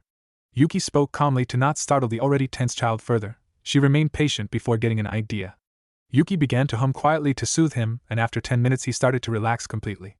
Yuki spent a little longer teaching Naruto how to wash his body and then the importance of using the lotion afterwards so that his skin didn't dry out after they left the bath. After properly washing Naruto and teaching him to do so in the process, Yuki ushered Naruto to a giant tub of relaxingly hot water. Naruto was content to stay there silently next to his new mother, and was infinitely pleased to feel her soft hands brush soothingly through his hair. After about 10 minutes Yuki stood and instructed Naruto to follow. So Naruto did as they headed towards the bathhouse's exit. Naruto left the bathhouse feeling more relaxed than ever before, and unbeknownst to him, he had begun to hum the very same tune that Yuki had hummed to relax him. Walking back into the change room, he found his clothes gone but replaced in soft, pretty clothes like Yuki was wearing before their bath. Yuki explained how to dress in the kimono as she dressed both herself and Naruto before sitting down and petting the bench beside her. Naruto understood her gesture and sat on the bench waiting for further instructions. Yuki felt anger bubbling inside of her. The swift and prompt obedience that he displayed was something that had to have been trained, and she had the feeling that it may have even been beaten into him. Sighing sadly, she took a nearby hairbrush and explained what it was in haste as she saw a flash of fear pass over his features. Did he think that he'd be punished for something? Nevertheless, she calmed his fears by showing him how to brush his hair. What she didn't expect was for Naruto to begin purring rather loudly, and the fact that he hadn't noticed meant that he wasn't aware that he was doing so, but she internally squealed at the adorable child. She unconsciously found herself braiding some of his hair before she caught herself, and she apologized sheepishly for doing so, but Naruto merely shrugged and embarrassingly murmured that he didn't mind. They both left soon after, and she gently took his much smaller and daintier hand in her own and escorted him to the Fire Daimyo's Konoha throne room. She knocked on the giant doors that had instantly captured the attention of the curious child with her, and after waiting an appropriate length of time she entered the throne room with Naruto following meekly after her. She spotted Asuma and briefly tensed before a mischievous look took its place on her face as Asuma's complete attention was on the adorable child following after her. Seconds later she heard Naruto squeak quietly and hide poorly behind her legs. Oh, how she wanted to squeal and hug him. Yuki somehow quelled her inner desire to smother the child and was happy to see Naruto come out of his shyness by smiling and waving nervously at the guardian ninja. Do you think that you can say hello to the man and your father? Yuki quietly whispered as she bent down to Naruto's ear. Masahiko would really like it if you do, and it's also good manners, Naruto-chan. Naruto perked up and spoke as clearly as he could while bowing respectively. It's nice to meet you, sir. Fire Daimyo Masahiko, Shinji and Asuma Sarutobi were brought out of their thoughts by a knock at the giant doors to the throne room. Asuma turned and saw Yuki escorting a young child into the room, and Asuma actually swallowed. What an adorable child. Give that girl 10 years or so and people from far and wide would willingly go to war to win her hand. The Fire Daimyo and Yuki had instantly both noticed the awestruck look on Asuma's face, and they chuckled silently. Upon noticing the other presence in the room, Naruto quickly hid behind Yuki's leg and Yuki soon found herself suddenly sporting a rather mischievous smile. The Fire Daimyo, however, felt a sudden surge of protectiveness surge through him, and unknown to either himself or Asuma, he glared heatedly at him. Naruto curiously peeked out from behind Yuki's leg and observed the man in front of him before he smiled shyly at him and waved timidly. Asuma stared at the adorable creature hiding behind Lady Yuki's leg, though the little lady wasn't doing a good job of hiding. The child appeared to be petite and delicate. She wore a simple soft white kimono/yukata that had a bamboo and a crane print on the leg area, close to the feet, and her feet were covered in simple white tabi socks, and he assumed that she'd wear Geta sandals with them if going out into the gardens or outside into the village. Her but-length blonde hair looked soft to the touch and fell in silky, smooth tresses aside from the simple single braid on the right side of her head. Her face, though, is what caused him to choke on his breath. Breathtakingly beautiful ocean blue eyes stared curiously at him. They were framed by long delicate eyelashes topped with her soft, gentle blonde eyebrows. She had a pale, yet creamy complexion, and if you squinted you could make out very faint marks on her cheeks that looked like whiskers. When the adorable child shyly smiled and waved timidly at him, it took all his training and fortitude to resist the urge to go and pet her head. The daimyo had noticed the changes as well and swallowed deeply. That law sounds terribly appropriate now, and are those whiskers? Yuki whispered something in Naruto's ear and he perked up with a delighted smile on his face. It's nice to meet you, sir. He bowed with a grace that very few could achieve, and Asuma was once again spellbound. Naruto then gathered his courage and approached the Fire Daimyo as well as his new father. Nice to see you again, Titu-chan. He gently whispered as if guarding a precious secret. It was a lovely voice, Asuma mused to himself, soft and delicate like chiming bells. The daimyo froze and his mind snapped. He swooped down and hugged Naruto, lifting him up and onto his lap. Naruto squeaked loudly, once again not helping his image, but once settled on his father's lap he found it quite comfortable indeed. Naruto smiled his usual dazzling smile, and in a rare fit of childish courage, hugged his new father back. Yes. The daimyo yelled internally, progress coughing to clear his throat. He decided to introduce them to each other. Asuma? This is my new son Naruto Uzumaki Namikaze. Naruto-chan? This is Asuma Sarutobi, your new but temporary bodyguard. Asuma gawked, Naruto tilted his head cutely in thought, and Yuki giggled. Sarutobi? As in the same clan as the Hokage? Does that mean you are a shinobi and ninja? Naruto questioned softly, head still tilted cutely. That snapped Asuma out of his thoughts, and he coughed to cover his gawking. Yes. Same clan. He's my father. He said the last bit bitterly, not that Naruto noticed, and I am a ninja. I protect your father and family from harm, and that means that I protect you too now. I guess he shrugged. Here it comes, he thought bitterly. Questions about my old man. That's amazing. Naruto exclaimed happily, eyes sparkling with that stunning smile of his back. You must be incredibly strong. Nuh? Could you teach me? Asuma blinked once, then twice before chuckling out loud. Maybe when you're a little taller, kid. Naruto pouted with a huff, puffing his cheeks out. I'm not that small. Yuki was twitching constantly, so adorable, she mentally squealed. Asuma twitched once more, must resist the urge to pet. Meanwhile the daimyo didn't care for once. Because Naruto's all mine for now. Yufu. He chuckled evilly in his mind. Outside, however, he just petted Naruto's hair. Naruto was completely oblivious to all this, but he did like his hair being petted if the utterly blissful look was of any indication. I love my new family, he whispered as he slowly dozed off. Masahiko just smiled fondly and passed Naruto to Yuki, whispering to take him to a room. It had been almost a week since Naruto had met Asuma and later, Chiriku. After a brief but detailed report about Naruto's habits, Asuma had gone into the garden with Naruto to speak a little more in bond, mostly about shinobi. Asuma was already impressed with the keen intellect that Naruto displayed, despite his timidness, and as such, he was preparing to teach Naruto shogi, as Naruto had expressed an interest to learn more about the game after he spent half an hour watching a game between Chiriku and Asuma, and by watching he meant predicting a winning strategy that helped Asuma finally beat Chiriku. Masahiko Shinji was deep in thought once more. He knew that he needed to be very careful and to play his cards close to his chest. He considered every option available and decided to simply send a messenger to Konoha to inform Hiruzen of his intention to move to the capital for political reasons. Hiruzen wouldn't suspect his motives as he'd done this many times before, the last being a month before the Kyuubi attack 3 to 4 years prior, and according to Naruto, Hiruzen had never took the time to meet him and never visited the orphanage personally, so that meant that he had no idea of what Naruto currently looked like, and that was definitely an advantage. He was brought out of his thoughts when he felt an incredibly powerful shockwave pass through the castle grounds. It caused an incredible force of wind to blow open his locked window like it wasn't there. It scattered all of his paperwork across the room along with the large shards of splintered wood and shattered glass. He was instantly on guard and jumped to his feet immediately. He rushed to the window fearing the worst as Naruto and Asuma were out there, but what he saw would impact him for the rest of his life. Asuma was standing there in shock with his mouth gaping as he stared at Naruto. Naruto stood a little further into the garden under the shade provided by the great wall that surrounded his castle with brilliant blue chakra swirling around him. He noticed, of course, that the chakra was much brighter and clearer than normal chakra, with a similar appearance to his wonderfully expressive blue eyes. He was suddenly rather glad that Mito Uzumaki Senju herself had engraved sensor protection seals on said great walls and all around his castle, as it meant that whatever this chakra was, it wouldn't be detected outside his castle's grounds by Konoha ninja. It swirled violently around Naruto like a natural storm and caused a reaction with the very elements around him. The earth surrounding the swirling chakra was being pushed away from Naruto, not cracking like the effects that ordinary chakra caused, but being bent? Yes, that is an appropriate term. The earth was being bent and flowed smoothly away from the vortex of chakra surrounding the child. It was the water he noticed next. It was swaying to an imaginary rhythm being made by his chakra.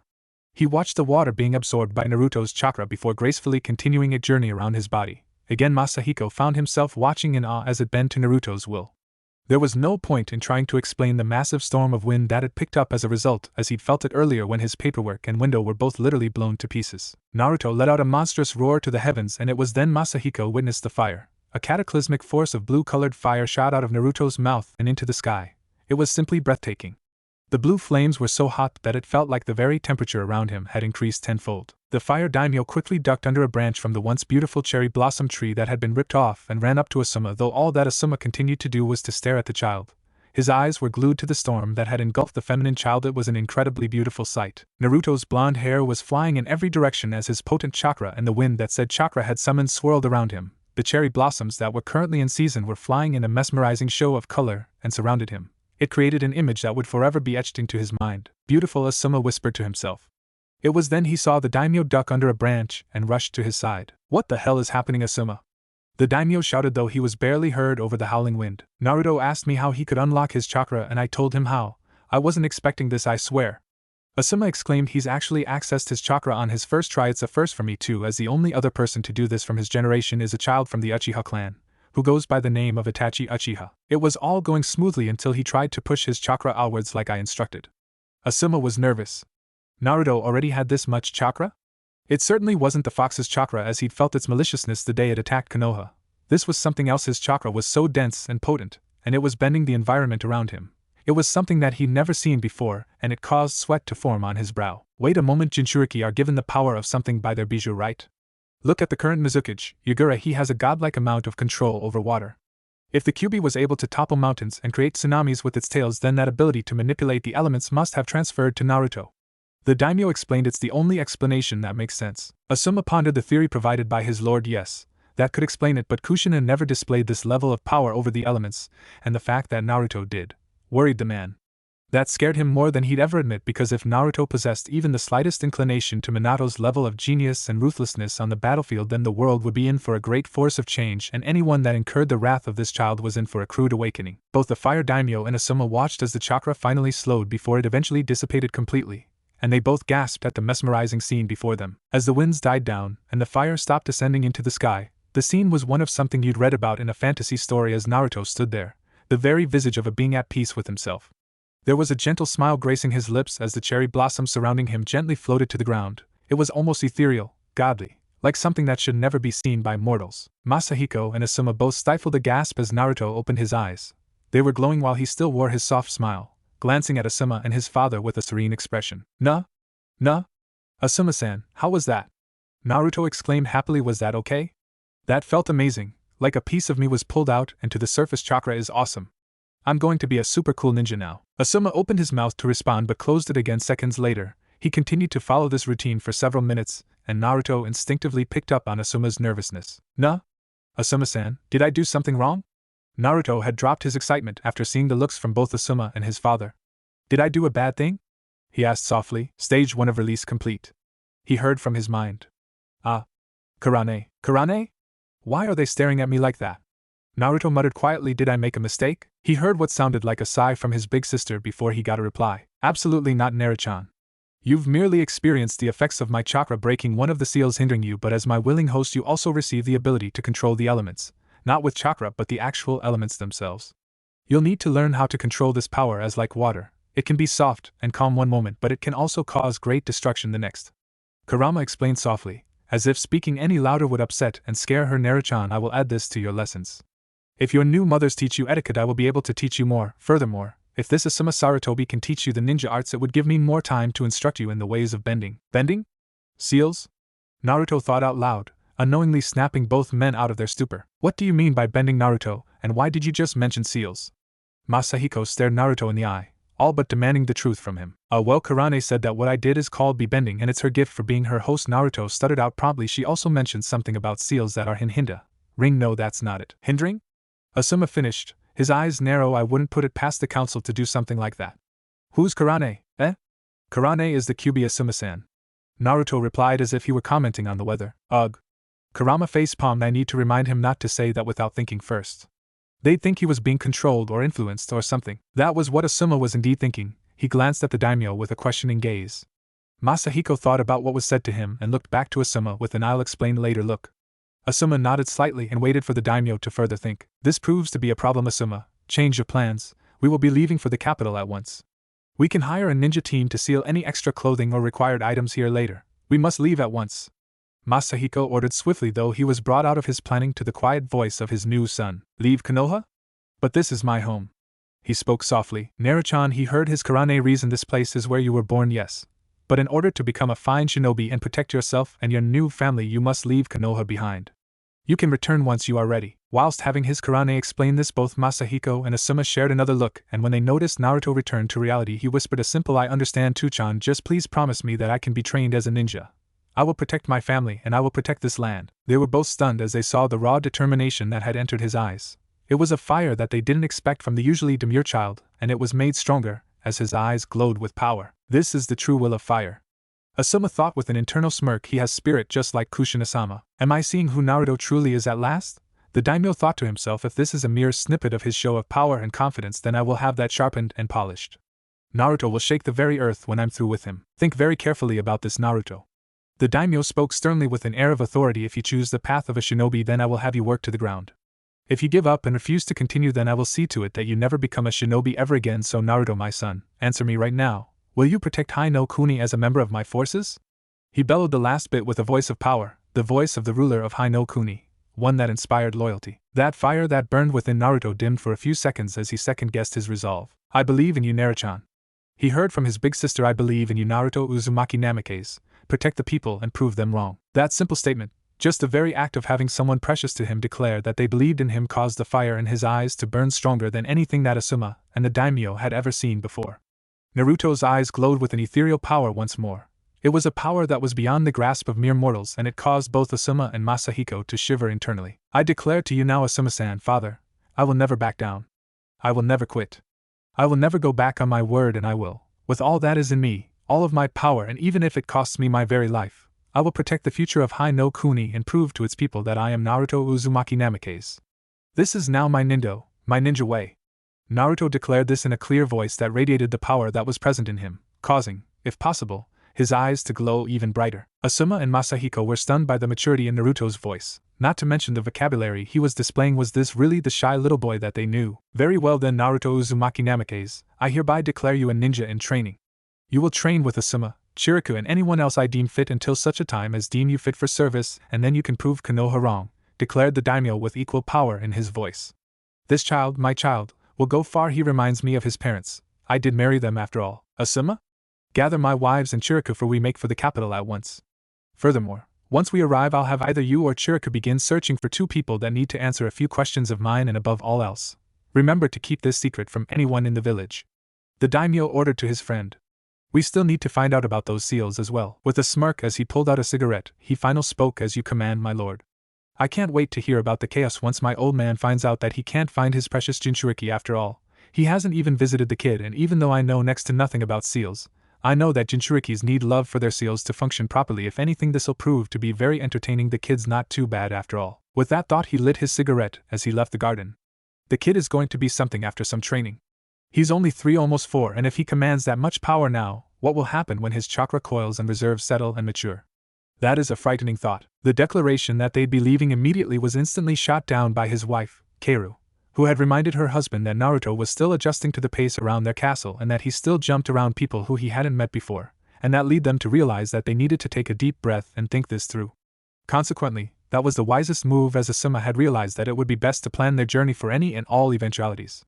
After they'd agreed, they realized that the most direct way for safety and speed's sake to the Imperial City was to leave Konoha and head west, then cross at Konoha's western outpost, and make the straight length up the Imperial High Road to the city. It was a sound plan and shaved off about several weeks off of the scenic route that the Fire Daimyo and his family usually took, not to mention that it'd give credence to the Daimyo's message of arriving for the capital for important business.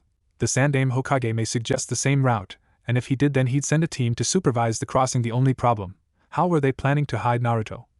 The western outpost was regularly used, and as such the many border troops dispatched were frequently rotated at random to prevent the possibility of bribery and other inappropriate or illegal activities, and since they were randomized, there was the off chance that one of the ninja or kunoichi would recognize the adorable blonde in their company. The Fire Daimyo instantly suggested using a henge to fool the ninja or kunoichi there, but Asuma quickly replied that it'd be impossible to use a henge on Naruto to fool them, as not only was there the chance that a Hyuga clan member might be there, but they also had sensors as a precaution.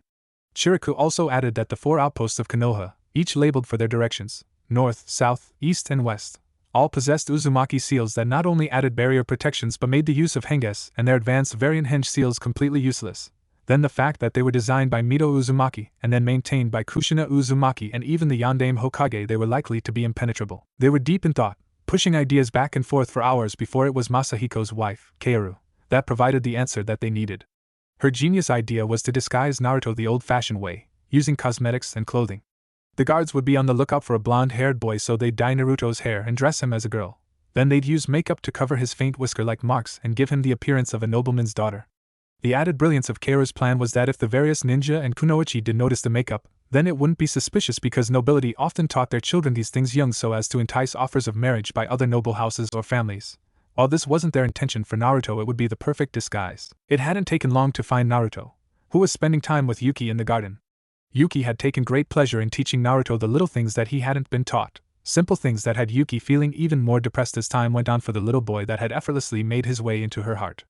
They were small things like what colors were called or names of flowers, just meaninglessly little things, but Yuki had been patient in describing names and other such facts to the awestruck child, though his ability to retain and recall that information and his ability to comprehend her more detailed explanations was simple, remarkable, and even a little scary, considering that Naruto was only 4 years old. Kaoru relieved and exhausted but happy Yuki after revealing their plan for getting safely across the western outpost, and Yuki was more than happy to oversee the selection of clothing for Naruto. Kaoru nodded and informed her of the colors that she was going to use with Naruto so that Yuki wouldn't waste her time. The poor Kaguya had been constantly tired as she didn't want to leave their Naruto alone. Kaoru watched Yuki leave and then turned to the ever-curious Naruto, who'd instantly noticed the departure of his white-haired mother. He tilted his head in question to Kaoru, and after a tight hug and squeal from her, she led him to a room that held all manner of bright and colorful items. Bottled items that gave off various smells, be they horrible or heavenly, littered the shelves with a large bathtub in the center of the room. Now Naruto, Kaoru gently spoke as to draw the attention of Naruto's wandering gaze. To get to our new home without anyone finding you and taking you away from us, we need to disguise you. Disguise me? Naruto replied questioningly. Yes, little one, Kaoru responded with a giggle. Sometimes Naruto was just too adorable. It means we change how you look so others won't recognize you. Oh, he replied thoughtfully, that means that I become someone else, right? Kaoru beamed at Naruto. Very good, Naruto, and yes, you get to pretend that you're someone else. Naruto's eyes suddenly took on a mischievous gleam that had Kurama sighing in pride. What do I need to do, Ka-chan? Well, Kaoru trailed off as she explained the various uses for the products and how to match colors and scents for different occasions, how the different scents had meanings, and how colors also had meaning in certain events, such as weddings, funerals, and formal occasions. Naruto absorbed all the information she was feeding him with ease. He was enraptured by his mother's knowledge, and when he asked her how she knew so much, she smiled and gave him a little of her family's history. Kaoru was born into a noble family that made perfumes, fragrances, and beauty products. She was betrothed to Masahiko at an early age, At first they got off to a rocky start as he was a warrior-type leader and she, a pacifist type at heart, unless you got her angry that is. She explained that they truly fell in love when he stopped her uncle from slapping her by taking the blow and then instead of harming the man, he let her uncle leave without punishment. Her uncle had just lost his wife and child in childbirth and hadn't been thinking straight. It wasn't an excuse for his actions, but Masahiko could have had his head for even glaring at him if he wanted. It was then that she realized that Masahiko, despite having no problems with war or fighting, was able to be a good man as well as a good leader, and the rest was history. Naruto was awestruck by the man that was now his father. He could have retaliated, but he didn't. He gave a second chance, but only the one if her later stories were accurate. Naruto vowed to be a good man, just at all times, but unmerciful to those that had no chance of redemption. He learned from his Karane that he'd inherit her ability to see the intention of others by their emotions, and it would enable him to know the hearts of those he met. Whilst Naruto was deep in thought on his impromptu lesson, Kaoru was debating what colors to use. It would be best to use colors that were less likely to draw attention, so it had to be colors from the 3 new parents. Black would be best as it was a common hair color in the land of fire, but everyone knew that she was barren and unable to give birth, and since Yuki was the only other wife/concubine, then her hair color as a Kagaya would overwrite the common black-haired trait, and then her pure amethyst-colored eyes were closer to Nara's blue. Glancing at Naruto's blonde hair and his skin tone was enough to convince her Yuki's coloring it was. So Naruto spent the morning with Kaoru being educated on how he was going to look and how he needed to act like a young lady. His mother spent extra time in educating him on how to behave, his mannerisms and any other things that he needed to know in order to pull off their escape plan. After they'd gone over everything a final time, Yuki had come back looking much better rested, and then all 3 spent some mother-son time.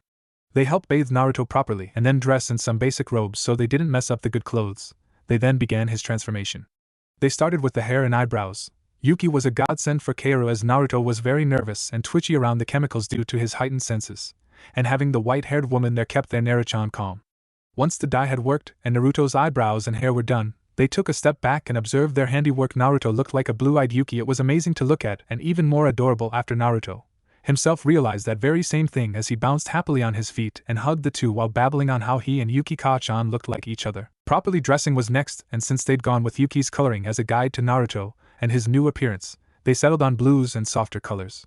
Yuki and Kaoru had selected a simple but exquisite pale blue-colored kimono that had a beautiful snowflake pattern on it with a tasteful embroidered crane to give the illusion of the crane being hidden in the snow, and all of this was completed with a darker blue obi that perfectly set the scene of snowfall. Kaoru and Yuki had lost it at this point due to the sheer cuteness of the scene as Naruto had spun in every which way to get a better view at the luxurious and warm kimono he'd never worn many styles of clothing before, and even though he was a boy, the comfort of these clothes, despite being girls' clothing, made him feel safe and warm, and they were pretty. The makeup was simply some foundation and lip gloss with a little brush of powder to make him even more adorable. Next went a special Uzumaki seal that Chiriku knew it was a suppression seal that would shield his chakra network and give her the appearance of being a civilian. It was only something that even the Byakugan and Sharingan couldn't see, and they placed that on his back just below his shoulder. Masahiko, Asuma and Chiriku all stared at Naruto when the 2 women returned with a white-haired girl instead of a blonde-haired boy. It took Naruto pouting at them and then giggling at their shocked faces to get them to realize who he was, because instead of a long, blonde-haired boy in generic traditional clothing that he received by bathing with Yuki the day of their meeting, there was a gently bred young girl with soft white hair and deep blue eyes. Naruto was told that he'd be sharing a carriage with Yuki, as to continue giving the illusion that Naru was her child, and they all shared a moment when he tilted his head in thought and asked why he had to act any differently then. After all, he was their child, and it didn't change the fact that they were his family. The carriage ride was long but surprisingly not as bumpy as Naruto had been expecting, but that may have been because half of the time was spent curled up next to his Yuki Ka-chan and listening to her stories or just enjoying her humming while she brushed his hair. He'd never felt so safe, and even though he loved his whole family, he knew, and he suspected they knew it too, but he knew that Yuki Ka-chan was his favorite. The other half of the journey, however, was spent by Naruto playing with a peculiar device that they'd given him. It was merely cosmetic to his disguise, but Naruto was still fascinated by it. It was a tezzen or a fan. It was a simple young lady's tezzen that matched the color of the obi on his kimono and was made from a sturdy wood. Despite being a mundane item, as many others believed, Naruto spent hours playing with it, flicking it open in various ways or at different angles and spinning it around his wrists. The feeling, the simple wood and fabric paper that they used to line it was addicting to the now white-haired child. He never had toys before, but the items that he did find, either broken or just trash, took a place in his mind for life. He spent time with the items, seeing how they worked and how they could be fixed. It was just how his mind worked, and this tezzen was no different. He analyzed anything that his eyes could pick up, and it was only as they approached that Naruto found himself humming that tune he'd learned from Yuki during their first bath and smiling with delight over the simple piece of equipment. What Naruto failed to realize was that apart from cooing Yuki, He had managed to attract an audience. Itachi Uchiha was very bored. She was a ninja and she and her best friend Shursui Uchiha had been sent to Konoha's outpost with her father Fugaku Uchiha to oversee the fire daimyo's crossing personally on orders of the Sandaime Hokage. Upon their arrival to the western outpost, they'd informed the ninja and kunoichi stationed there to be on the lookout for the fire daimyo and his family's caravan. They then had to wait a further 3 hours before it was a Hyuga border ninja that spotted their approach. Itachi looked at her father in sheer disgust as she watched him puff himself up like a peacock. She muffled a giggle at the terminology. He was exactly like a peacock, prancing around and puffing himself up to look more important than those that weren't Uchiha. That was something she didn't agree with. Her father, the clan leader, and their esteemed elders of the Uchiha clan, they pranced around belittling any of the other clans for being inferior to the Uchiha clan, and it wasn't endearing the clan to Konoha. In fact, it was having quite the reverse effect in that other clans and even the villagers themselves were growing weary and wary of them. She and Shursui were on guard quite often now, even when they took something simple like a stroll through the village these days. Sure, they were greeted kindly and praised as they were hailed geniuses of the Uchiha, but underneath the polite facade was fear and distrust. The rest of the village distrusted the Uchiha since it was rumored that an Uchiha was suspected of instigating the Kyuubi attack 4 years ago. No one knew where the rumor started. She suspected the council, but her father had all but ignored the diplomacy of the Hokage and instead puffed himself up to make the Uchiha clan and in turn him seem more important. If this continued, she was unsure for the Uchiha clan's future. She was brought out of her thoughts by Shursui, who had decided that it'd be a brilliant idea to elbow her quite harshly. "Na, Itachi-chan?" He whined. She ignored him and he repeated several times before grounding out an Itachi-en. "What, Shursui?" She whispered harshly. "I twitching, but you could make out the tiniest of twitches to her lips. What do you want?" "Nothing. Just thought you should stop looking like a fun-sized Shinigami, all morose and grumpy with that gleam of death in your eyes." He spoke, getting very creative as he described the traits before he chuckled at his own words. "I do not look like a fun-sized Shinigami," she exclaimed, harsher than she expected. She then blushed.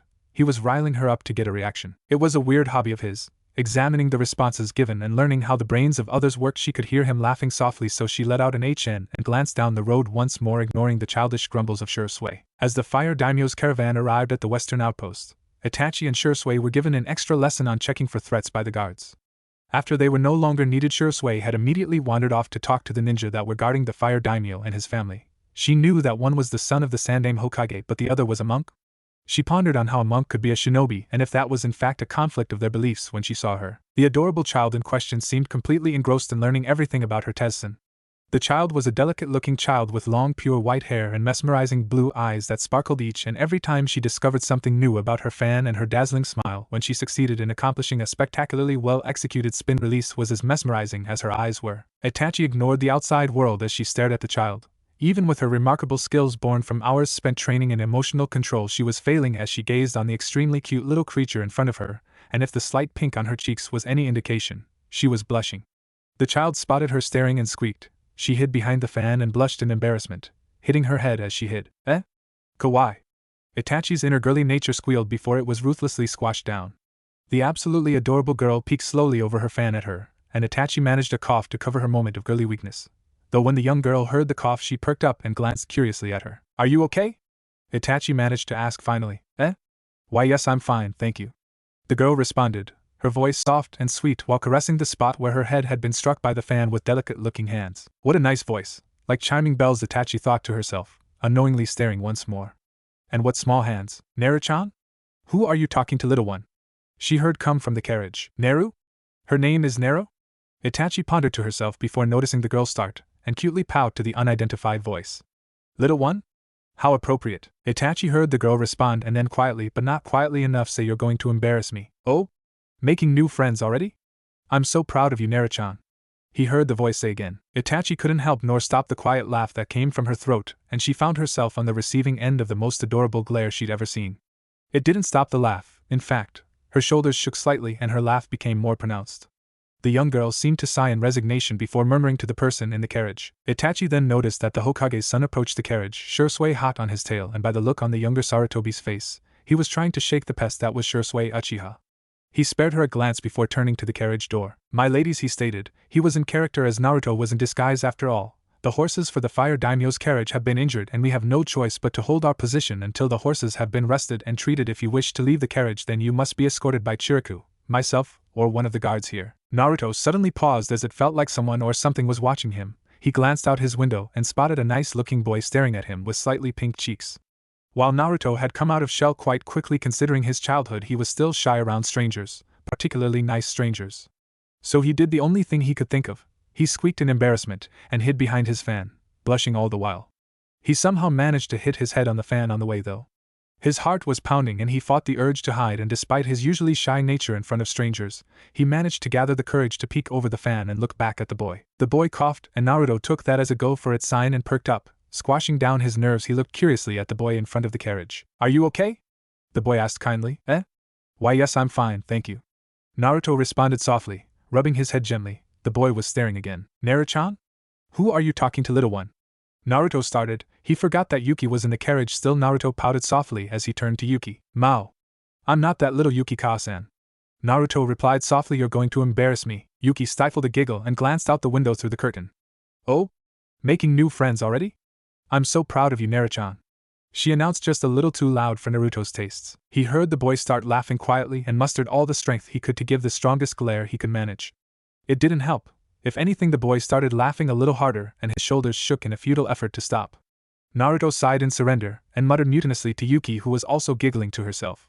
Naruto heard somebody approach the carriage door and breathed a sigh of relief to hear Asuma's voice. "My ladies," he stated. Naruto glared at Asuma, failing to see that it wasn't doing anything but entertain the man. "The horses for the fire daimyo's carriage have been injured and we have no choice but to hold our position until the horses have been rested and treated. If you wish to leave the carriage, then you must be escorted by Chiriku, myself, or one of the guards here." Asuma glared back at the Uchiha boy that was still bothering him. He didn't know what Chiriku had said to this boy, but the brat wouldn't leave him alone.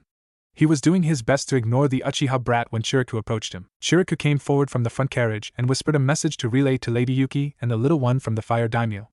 Asuma sighed and spared a glance to the messy-haired Uchiha brat that wouldn't leave him alone. Before glaring murderously at Chiriku, he started to walk down towards the carriage that contained Lady Yuki and the little lady. He heard Naruto say something about being embarrassed before he noticed another Uchiha boy trying and failing not to laugh. He saw the glare Naruto gave the boy, and Asuma, being the protective person he had unknowingly become, started to entertain thoughts of seeing how many wind blades the Uchiha brat could take before being repentant of his actions. He was pulled from his darkening thoughts when he arrived at the door to the carriage. "My ladies," he stated. He had to resist the urge to choke after he received a look from Naruto. "The horses for the fire daimyo's carriage have been injured and we have no choice but to hold our position until the horses have been rested and treated. If you wish to leave the carriage, then you must be escorted by Chiriku, myself, or one of the guards here." Asuma glanced at both of the Uchiha boys. The one that had been annoying him was now annoying the other boy. "Yes, freedom. I can finally have a cigarette." He pulled one out of his pack and was ready to light one when he felt the gaze of expressive blue eyes. Naruto was glancing at him with curiosity and whispered something to Yuki. When he heard a quiet response, Naruto's curiosity-filled eyes changed to ones of worry. Nah? You shouldn't use those things, Asuma-san," Naruto said forcibly. Oh god, he was giving him that look, and were those tears coming? "Yuki-ka-san said that you could die early if you used those." Naruto had practically sobbed the last bit out, and he felt all his defenses come crashing down. Don't worry, little one, I won't use them, without you around again," he hastily said to calm the adorable creature down. "P promise?" Naruto whispered with a hiccup and pleading eyes. "Absolutely," he replied promptly. "Good," Naruto said sternly. Asuma turned quickly to escape, and in doing so failed to see the vulpine grin that had made its way onto Naruto's face. "Karane, you're a genius. He totally fell for that." "You're very welcome, Naruto-chan," was the reply from deep in his mind. After getting permission from Yuki to take a walk, Naruto gracefully stepped out of the carriage and made his way over to the boy he'd seen and briefly talked with from before. The boy had shoulder-length black hair tied in a loose ponytail at the nape of his neck and was wearing black shorts and a dark blue short-sleeved high-collared t-shirt with a weird-looking red and white fan on the back. He possessed the standard kunai and shuriken pouches and had a tanto or short sword strapped to the small of his back. His look was completed by his Konoha hitite strapped to his forehead. The boy he was talking to, being annoyed by, was dressed similarly except for the wild black hair he possessed as opposed to the straight hair of the first, and that his tanto was slightly longer, and strapped to his shoulder instead of his lower back. As he approached, he heard the one with wild hair say something that must have annoyed the first, as the first boy turned around and poked him square in the ribs, causing the wild-haired boy to wince, and struggled to catch his breath. Hello there, ninja-san," he began softly, only to be interrupted by the wild-haired boy who had miraculously recovered and instantly took hold of Naruto's hand. Hello, my name is Shursui Uchiha," the boy started, and after energetically waving hands for a minute stopped and got in Naruto's face. "Wow. You have really blue eyes. Did you know that? And wow, your hand is really soft." And the boy, Shursui, was interrupted with a sharp slap to the back of the head with the other boy glaring at him. While Shursui was crouched on the ground pouting and grumbling about abusive friends, the other boy took a step forward, and remembering his etiquette training, bowed while gently taking Naruto's hand. Placing a soft kiss to the back of the knuckles, he looked the blushing Naruto in the eyes and introduced himself. I am Itachi Uchiha, first child of the clan's head, my lady. Naruto could hear his big sister giggling loudly in the back of his mind as he blushed a crimson red. Itachi let out the faintest of smirks. Works every time. A little suave for my tastes, but even young girls are taught proper etiquette these days. Prince Charming strikes again, Shursui drawled blankly with just a hint of bitterness. He then chuckled and prodded Itachi, adding another member to your ever-growing fan club, eh? Itachi slapped him in the back of the head again, and Shursui went right back to poking the ground whilst sulking. Naruto laughed softly and both Uchiha stopped and stared at the adorable child with her bell-like chiming laugh. You are both acting like the comedy act that I saw once when they visited. Naruto giggled well from what he could see from the room in the basement with the mud-stained and cracked window. They were well rehearsed, just like you two seemed to be. Naruto continued until he heard a menacing cough from the depths of his mind. I've forgotten proper etiquette. My name is Naru Shinji, first child of the Fire Daimyo. It's very nice to meet you both, Itachi-san, Shursui-san. Naruto remembered to bow politely to both and was rewarded by stunned looks of awe by both boys. Naruto smiled his dazzling smile and caused both boys to gain a light pink tint to their cheeks, but for different reasons. As so adorable. So kawaii, girly, Itachi squealed in her mind. I knew I'd win the fair lady's favor. Inner Shursui thought with a fluttering sigh. Naruto paused after his introduction and appeared deep in thought. He sniffed the air for a moment before returning to his thoughts, and then repeated the process. He tilted his head briefly and chewed on his bottom lip before he glanced to Itachi, and then to Shursui. Despite the training that he'd received, he was still a child, and as such he didn't know why he asked or even where the courage to ask came from, but there was something about the smell coming from Itachi that put him at ease, and he found himself asking nonetheless. Nah? Itachi-san, are you a boy or a girl? Naruto asked, innocent face tilted to the side, and thought you certainly look like a boy, Itachi-san, but you smell like a girl. It was unknown at that moment in time, but that would be the start of a relationship, that would be the start of a glorious future between the two of them. Itachi gasped softly as she awoke from her restless nap. She never slept anymore. It was the price she paid for being not only the eldest child of the clan head, but also the prodigious Uchiha clan pin-up ninja. She snorted to herself. That's the only way my father uses me after all, she thought to herself. As Itachi proceeded to brush the tangles out of her hair, she reminisced on the curious child of the daimyo. Flashback. The adorable child seemed deep in thought. She sniffed the air for a moment before returning to her thoughts, and then repeated the process many times. She tilted her head briefly and chewed on her bottom lip before she glanced to Itachi, and then to Shursui. Nah? Itachi-san, are you a boy or a girl? The girl asked, innocent face tilted to the side, and thought you certainly look like a boy, Itachi-san, but you smell like a girl. It was a simple question, but its effect had hit Itachi like a Doton jutsu to the stomach. She remembered hearing Shursui cough next to her in surprise, but before she could answer the child, that monk/ninja, Chirika she'd learnt later, approached them, apologized deeply for her curiosity, and led the apologetic child back to the carriage as they'd found replacement horses for the Fire Daimyo's carriage. The daimyo's child watched them from the window of her carriage as the caravan began to leave again.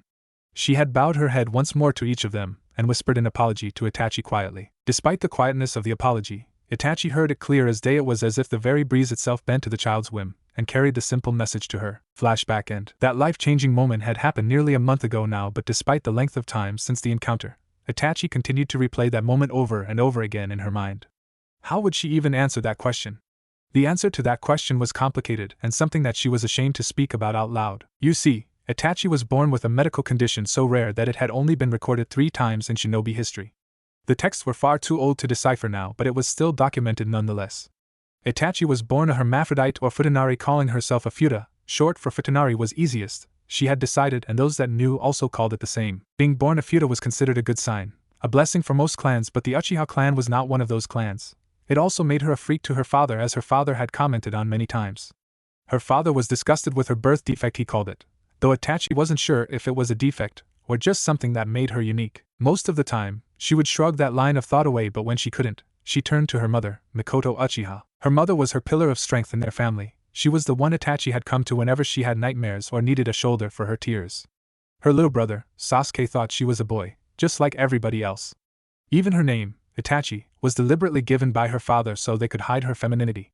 Then there was the personal training. She glared at her reflection in the mirror. The moment that she'd awoken her Sharingan and chakra was the day her father started training her. He was brutal on her and refused to acknowledge her as a girl, so a boy she became to the world. Yes, Itachi referred to herself as a girl, not a boy. Her body was that of a girl with extra parts that belonged to a boy, but she knew from the clan's physician that as she grew older, her body would not shape itself more than necessary. What he meant was that when she grew up, she'd still be able to have children, but she would never look like a womanly woman. At best, she could expect to look like a below-average woman. At worst, she may look like a pretty boy. Luckily, Her would grow and function as normal, with the exception of a massively reduced rate of growth, but if she were to have children they'd operate properly. She was told that her testicles were internal and that her penis functioned properly. Of course it works. I piss through it every morning after all. She thought to herself irritably. She had studied her body herself though. While not a common condition, Tsunade Senju of the Sannin had published works regarding the phenomenon of the futa. Through Tsunade Senju's thesis she discovered that while she used her penis to urinate, she didn't get hard or feel pleasure, so it could be fixed, but the problem was that it was still connected internally, and that meant that only 2 people had the ability to fix her Tsunade Senju or Orochimaru. It was laughable to her that the only 2 people in the world that could help her wouldn't. Tsunade Senju, while acclaimed in her skills, not only hated Konoha for sins that couldn't be healed but also because she loathed the Uchiha clan. And with Orochimaru, he'd more likely heal her, but take her Sharingan, her blood, her organs and probably even her chastity. Both were out of her reach and it tore her up inside. The deepest but most unobtainable of her dreams was to eventually settle down and have a family of her own. A family where she could be herself and free to be a mother. She had never told anyone of this dream, but she knew that it was one that might never come true, so she kept it to herself. She supposed that it was for the best to keep it a secret. Apart from her family, minus Sasuke, and the physician, only one other person knew, her best and only friend Shursui Uchiha. While Shursui could be really annoying, he was dependable, and she'd rather have him watching her back than the entire Uchiha clan combined. That wasn't the problem for Itachi though. The main problem was that once the clan's physician informed her father of her condition, and how it would affect her in the future, he was positively gleeful. He used it as an excuse to increase the intensity of her training to mold him into the perfect shinobi for the clan's image, and that was why she continued to exist as a shinobi and not a kunoichi. So when a child that had never met her before asked her such a question, she froze. Come to think of it, Itachi thought to herself, how did she actually pick that up? The Inuzuka clan certainly couldn't, and they are famous for their sense of smell. Curious, she completed her task of taming her hair and tied it in its usual ponytail. She was tempted to put it up in a more girly look, but the last time her father caught her mother, and her doing that, he went ballistic and not only punished her but her mother as well. She eyed her own reflection with distaste for a minute or so before strapping on her kunai pouch and retightening her hitate. Another day in my glorious life, she thought bitterly. At least with her father's attention all on her, Sasuke could have a normal childhood. And I'd rather die than have father put Sasuke through my childhood hell. Itachi bid good morning to her mother and sat down at the table for breakfast. She glanced to the left and right with trepidation, and her mother must have picked up on it. He's in a meeting with the esteemed elders, Itachi-chan, Mikoto reassured her daughter. When you see Hokage-sama today, inform him that your father and the elders are up to something. I don't like how the future looks if they are plotting something. Yes, mother, Itachi replied in her monotonic voice. Mikoto sighed to herself. Her husband had all but destroyed her gentle little girl. She remembered how close they used to be before that damned physician opened his big mouth to her father. After that, her little girl vanished, replaced by the perfect image that her husband expected his son to be. Fugaku only ever cared about his own position anyway, but with the clan beginning to become ostracized from the village, some of the other men were starting to come around to her husband's propaganda. I fear for Konoha should Fugaku achieve his goals. Itachi finished her breakfast and bid farewell to her mother. She was looking forward to today as it was her day off, and all she had on that day was an appointment with the Hokage to vocalize her report from last month's meeting at the outpost. It meant no father-son time. I wonder why the Hokage has been so frantic lately. Itachi pondered. Did he lose something? It wasn't just the Sandaime acting that way though. Anbu and even Root had been a buzz of activity as they combed through the streets, alleyways and even the sewers for something. Itachi suddenly came to a stop. The Jinchuriki. That was the only answer she could come up with if both Anbu and Root were out in such numbers. Itachi had heard the rumors of the demon child, of course, but she understood Fuinjutsu to some degree and knew that if the Yondaime had sealed the Kyuubi, then it wasn't going anywhere, and harming a container only lead to a leaking or broken container. She had even caught a glimpse of him once. Just the back of his dirty blonde hair, but it was a glimpse anyway. He was being shouted at by the matron of the orphanage, and Itachi just assumed that he'd misbehaved or something along those lines. Itachi continued to think about the little blonde as she continued walking towards her destination, the Hokage Tower. Hiruzen Sarutobi stared out his window and he gritted his teeth in frustration and guilt. The guilt he felt had never been as strong as it was right now. 5 weeks ago his predecessor's son disappeared. It was bad enough that said predecessor's son was the Jinchuriki, but he was also the heir of 2 clans and the heir to the royal throne of Yuzu. If word got out to the other nations, Konoha would be crushed, not just physically but politically as well. It was because of Naruto and his family's blood that half of their treaties existed in the first place, as they were not signed by Konoha but by the royal family of Yuzu. Kushina had been responsible for over 80% of the political power amassed on Konoha's behalf in the last war alone. Add that to the fact that the only reason they had the political power of Yuzu behind them in the first place was because of the union between the first Hokage and Mito Uzumaki meant that by default, about 90% of Konoha's political sway hinged on a single child. A child that he had ignored out of guilt. Hiruzen growled at himself. He was weak, and in his weakness he neglected the child that held the future of Konoha in his hands. The ANBU team assigned to watch him reported him missing days after he had disappeared. In the first place, he had no choice but to make examples out of them, and by the end of their vitriol of excuses and misplaced blame, Konoha was down an ANBU team. 5 perfectly trained soldiers dead because they couldn't keep their ignorance in check. I'm tired of all of my past mistakes coming to bite me in the arse. First Orochimaru and now Naruto. Hiruzen lamented before a fire began to burn in his eyes. Not anymore. No one fucks with my law, my commands any longer. It's time the village remembered that this is a military village, a dictatorship. His vow was too little too late though. Naruto was gone, and all it took was a single chatty villager to ruin the veil of protection that they'd managed to put up. He was brought out of his reverie by a knock at the door. His secretary nervously bowed. Could she feel his power? His resolve? Good, Lord Hokage? She stuttered out. Yes? Hiruzen replied. Itachi Uchiha to see you, my lord. She informed before hastily making a tactical retreat. The Sandaime ignored her retreating form and turned his attention to the young man before him. Itachi politely nodded to the villagers and smiled at the excited children as they rushed past her to get to the playground or park. Itachi fought to protect their smiles. She'd seen the horrors of death and witnessed the Kyuubi attack 4 years ago and would do anything to prevent that war or death to return to Konoha. Itachi finally made it to the Hokage tower and walked up to the receptionist. Excuse me? Itachi asked cordially. I believe that I have an appointment with the Hokage. The receptionist glanced up and upon recognizing Itachi, proceeded to straighten her hair and blush. Great. A fangirl. Itachi shuddered mentally. Of course, Mr. Uchiha. I'll inform the Hokage that you've arrived, she responded with a horrible attempt at a sultry tone. Itachi gagged in her mind. Just because she wore a headband and was considered an adult, didn't mean that she wanted to be hit on at 8 years old. As soon as the Hokage's office door was open, they were swept up in a power that was washing off the Hokage in waves. Lord Hokage? She stuttered out. Yes? Hiruzen replied. Itachi Uchiha to see you, my lord. She informed the Sandaime before hastily retreating past Itachi. She fought the smirk that threatened to overtake her face, and thankfully she succeeded in her attempt. She saw the Hokage scrutinizing her, and she stood a little straighter. You requested my presence, Lord Hokage. Itachi clearly stated. At ease, Itachi, the Sandaime responded, and suppressed a sigh when Itachi remained rigid. You are here to give a vocalized report of the successful mission to oversee the daimyo's crossing through the outpost. So report. Itachi gave her report, and the Sandaime was pleased. If only the other shinobi took the time to report in such a manner. When Itachi mentioned the child, Hiruzen's eyes sharpened. Explain. Itachi, while confused, reported it all the same, taking extra care to describe the child. So the daimyo and his family have finally had a child, Hiruzen thought with a smile.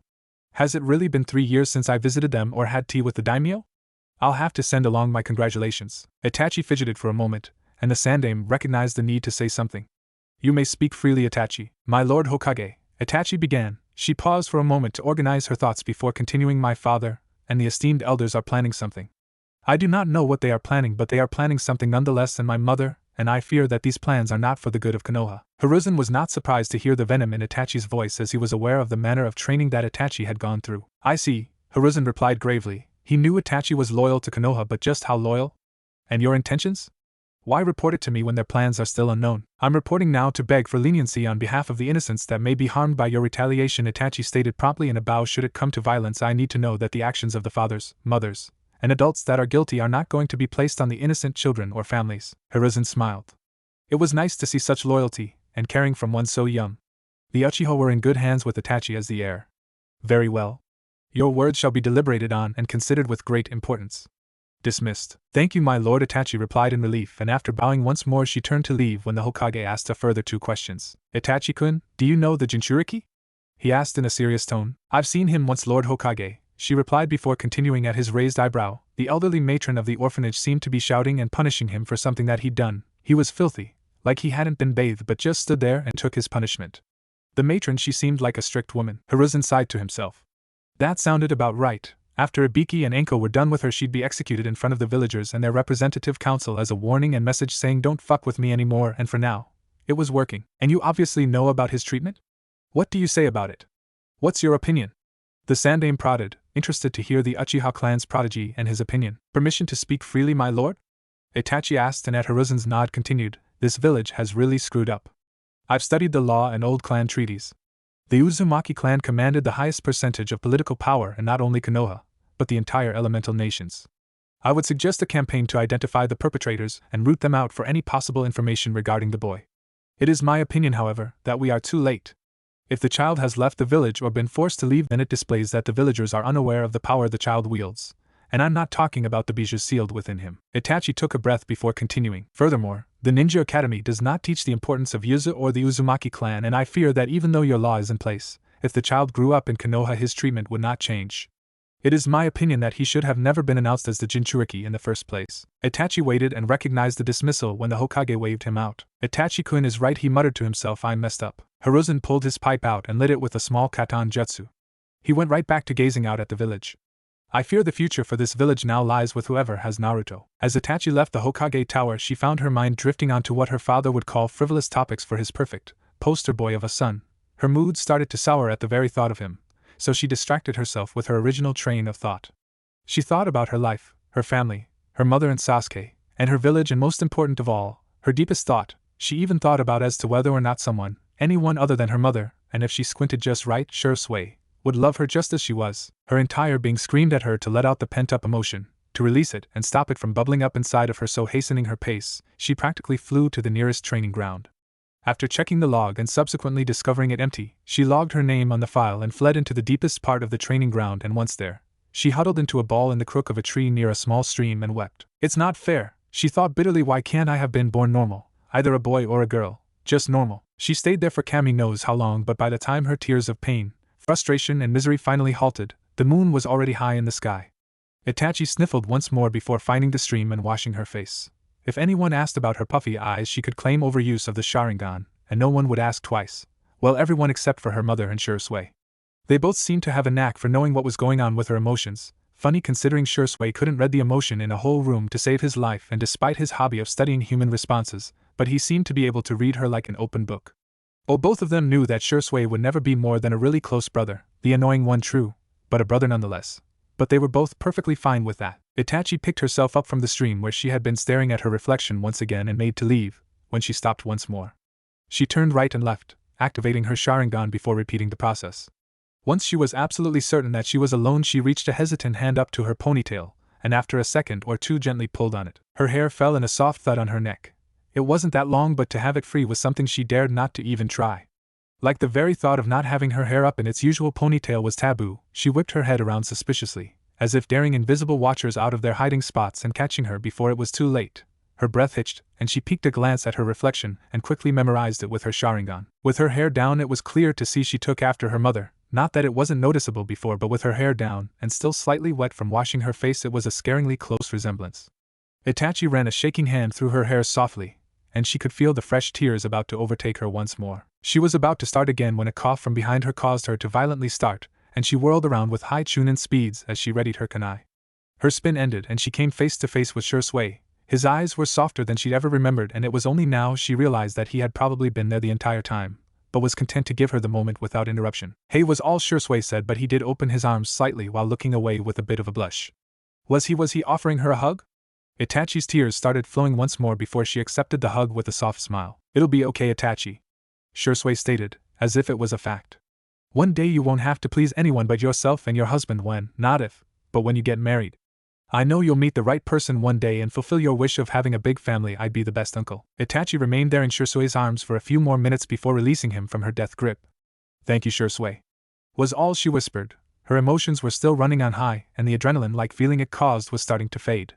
When it did, she knew she'd be exhausted, so she fixed her hair and readorned her emotionless mask. We should go back, she said quietly, and Shursui nodded dramatically. As you command, my lady.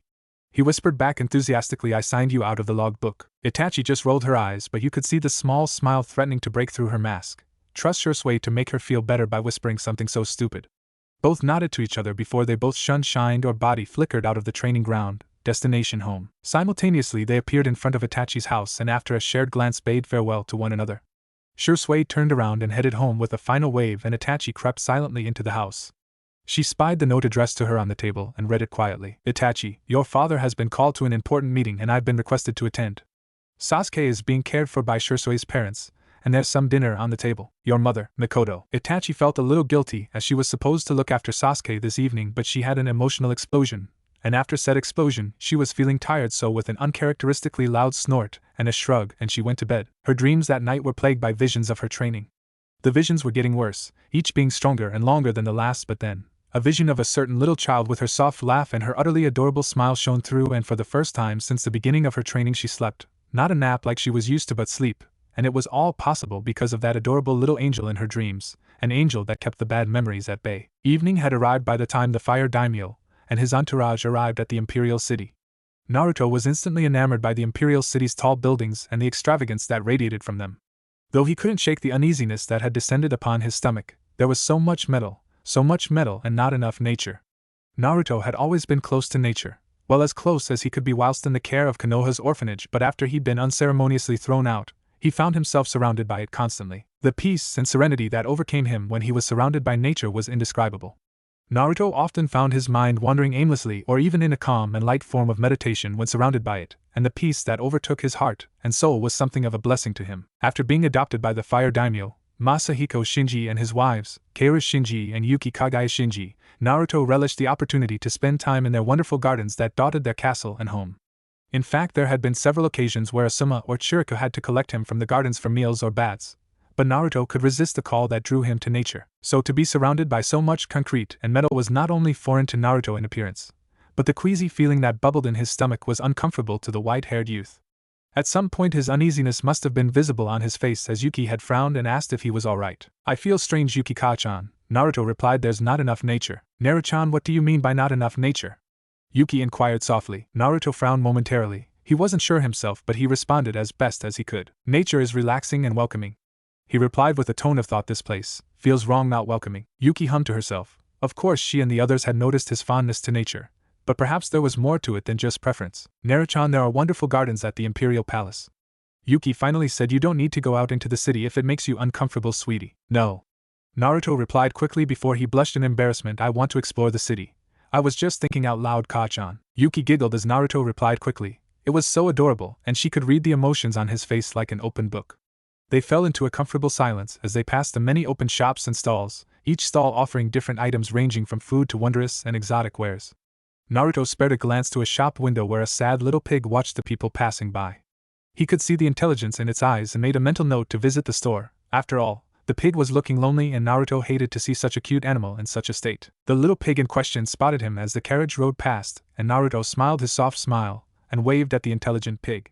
The pig perked up and its tail began to wag in delight at the cute child's antics, and Naruto found himself giggling at its antics as well. His laughter and delight drew the attention of many people in the markets, and they began to whisper excitedly as they pointed to the caravan that made its way to the Imperial Palace. Unsteadily stepping out of the carriage, Naruto marveled at the sheer size of the palace. It was a rather grand building, and if you looked carefully enough, you could see that it was a mixture of modern and traditional architecture. The central building was built traditionally, but you could see that the outer buildings and extensions were of a modern design. Despite the mixture, Naruto still couldn't shake the feeling bubbling within him as they approached the main entrance. Why he was still feeling that way, Naruto didn't know, but it made him anxious to get inside and feel sheltered from the industrialist city. Passing through the giant wooden doors, Naruto was met with a pleasantly warm feeling that replaced that feeling of unease inside him, for in front of the white-haired child was an enormous staircase. It was at least 3 stories high and 20 meters wide, but that paled in comparison to the expertly crafted plants and vines that adorned the sides and base. A wonderfully soft and fluffy carpet fell down the center and ran down the entire staircase. It was a royal red in color that bared the High no Kuni, or the Land of Fire's crest, in the exact center of the carpet. Naruto all but ran to the staircase and sighed in sheer relief as his feet set down on the first step. The staircase felt soothing and radiated the aura of nature. It felt as though the wood was alive and he couldn't get enough of the feeling. It was welcoming and engulfed him like a warm hug. Masahiko, Kaoru and Yuki stared in disbelief as Naruto all but curled in on himself in comfort on the first step of the grand staircase. It was made and crafted by Hashirama Senju himself as a gift to the Shinji clan when they united the various clans and formed the Land of Fire's government. It was only half a year later that Konoha had stabilized and become united under the efforts of the Senju clan, the Uchiha clan and of course, the Uzumaki clan. Masahiko, Kaoru and Yuki had all discussed Naruto's obsession with nature, but he, like Yuki, was starting to question if it was something more than just a quirk and more of a necessity for the effeminate child. Perhaps the Kyuubi was responsible for it, and then there were Naruto's abilities to bend nature. That's it. Masahiko realized Naruto needs to feel connected to nature because of his abilities. He spared a look to Kaoru and leaned to whisper his realization. Kaoru agreed with the notion and watched Naruto with tender eyes as she approached her adopted son. "Naru-chan, sweetie, we need to get you to bed," Kaoru prompted gently. Naruto shuffled on the bottom step and looked up at his mother. He pouted for a moment and gave her a look that begged to stay on the stairs, but Kaoru remained firm and Naruto agreed to go to bed. The Fire Daimyo asked Asuma to be his guard for the night, and looked to Yuki to take Naruto to his new room. The room itself was rather plain in appearance, but Yuki assured Naruto that he could decorate it as he pleased once they took him into the market to shop. Naruto was happy with that, but sleep crept up on him, and soon he was asleep. The next morning, Naruto woke to the sounds of a wide-awake city. Naruto instantly covered his ears and yelped in fear at the loud noises. Konoha was never this loud, but this city? The city was so loud that it hurt his ears and scared him. Asuma leapt into the room with his kunai drawn. He was instantly on guard as he scanned the room for the threat to Naruto. But when he saw the quivering form of Naruto with his hands squeezed over his ears, he rushed forward. "Naruto, what's wrong, kid?" Asuma asked, keeping his tone steady to help calm the child. Naruto turned to Asuma with a desperate look on his face. He used his head to gesture to the window, so that he didn't have to remove his hands from his ears. Asuma's eyes widened. Of course he has heightened senses from the Kyuubi, and he's not used to the noise. Asuma pulled a silencing seal from his pouch and set it down on Naruto's bedside table before activating it. Naruto instantly perked up and slowly pulled his hands away from his ears. As soon as he did, he gasped softly before leveling Asuma with the most brilliant smile Asuma had ever seen. Asuma choked on a breath as Naruto turned his expressive eyes onto him. Why did he have to be so adorable? Asuma's thoughts were interrupted by a giggle at the door. He turned and saw Yuki standing there watching the scene with mirth swimming in her eyes. He turned once more to Naruto, only to see him completely fascinated by the silencing seal. If the sparkle in his eyes were of any indication, typical Uzumaki reaction to a seal, Kushina was the same. Now, Naruto-chan, Yuki chided in her soft tone, we need to get ready for the day. Okay, Ka-chan, Naruto replied, can we go to the market today? Yuki looked at Naruto apologetically, sorry Naruto-chan, but we've decided to just use some of the furniture here for your room until later. Naruto merely shrugged, okay Ka-chan, can I stay on the staircase and read then? If that's what you want Naruto-chan. Yuki replied with a smile. Before he knew it, a week had already passed for the white-haired child. Naruto was completely at ease now in the Imperial City now, as he'd been using a form of meditation that he'd learned from his Karane. His first disappointment was that they still wouldn't let him go to the markets, so he was unable to visit the little pig that he'd spotted when they arrived, but he hoped that he could visit soon. The second disappointment was that every time he inquired about the Uchiha girl, his father had shot him down, informing Naruto that it wasn't the best time to be communicating with anyone from Konoha. It had really upset him that he couldn't write and apologize properly to the girl. It had been his Karane that had told him that he'd been very rude, not to mention rather forward. His father, the daimyo, had explained that after a year he could write, but by then it'd be too late to do so. When Naruto asked why, his father explained it to him by saying that they had to wait for a year so no one tried to take Naruto from them, but in doing so, he didn't get it at first, but his father promised to explain when he grew up a bit. Despite these two disappointments, Naruto flourished at the Imperial Palace. The servants loved the white-haired child with every fiber of their being, as he'd been completely polite and humble to them. Naruto knew from experience how tough the chores and tasks were, so he always made sure the servants knew just how much he appreciated them and their efforts. He'd spent a lot of time with Yuki and Kaoru, whether that was with learning etiquette, calligraphy, or social and political education. Yuki and Kaoru had been very surprised with how quickly he took to the lessons, and it was soon after their second lesson that they realized just how smart their adopted child was.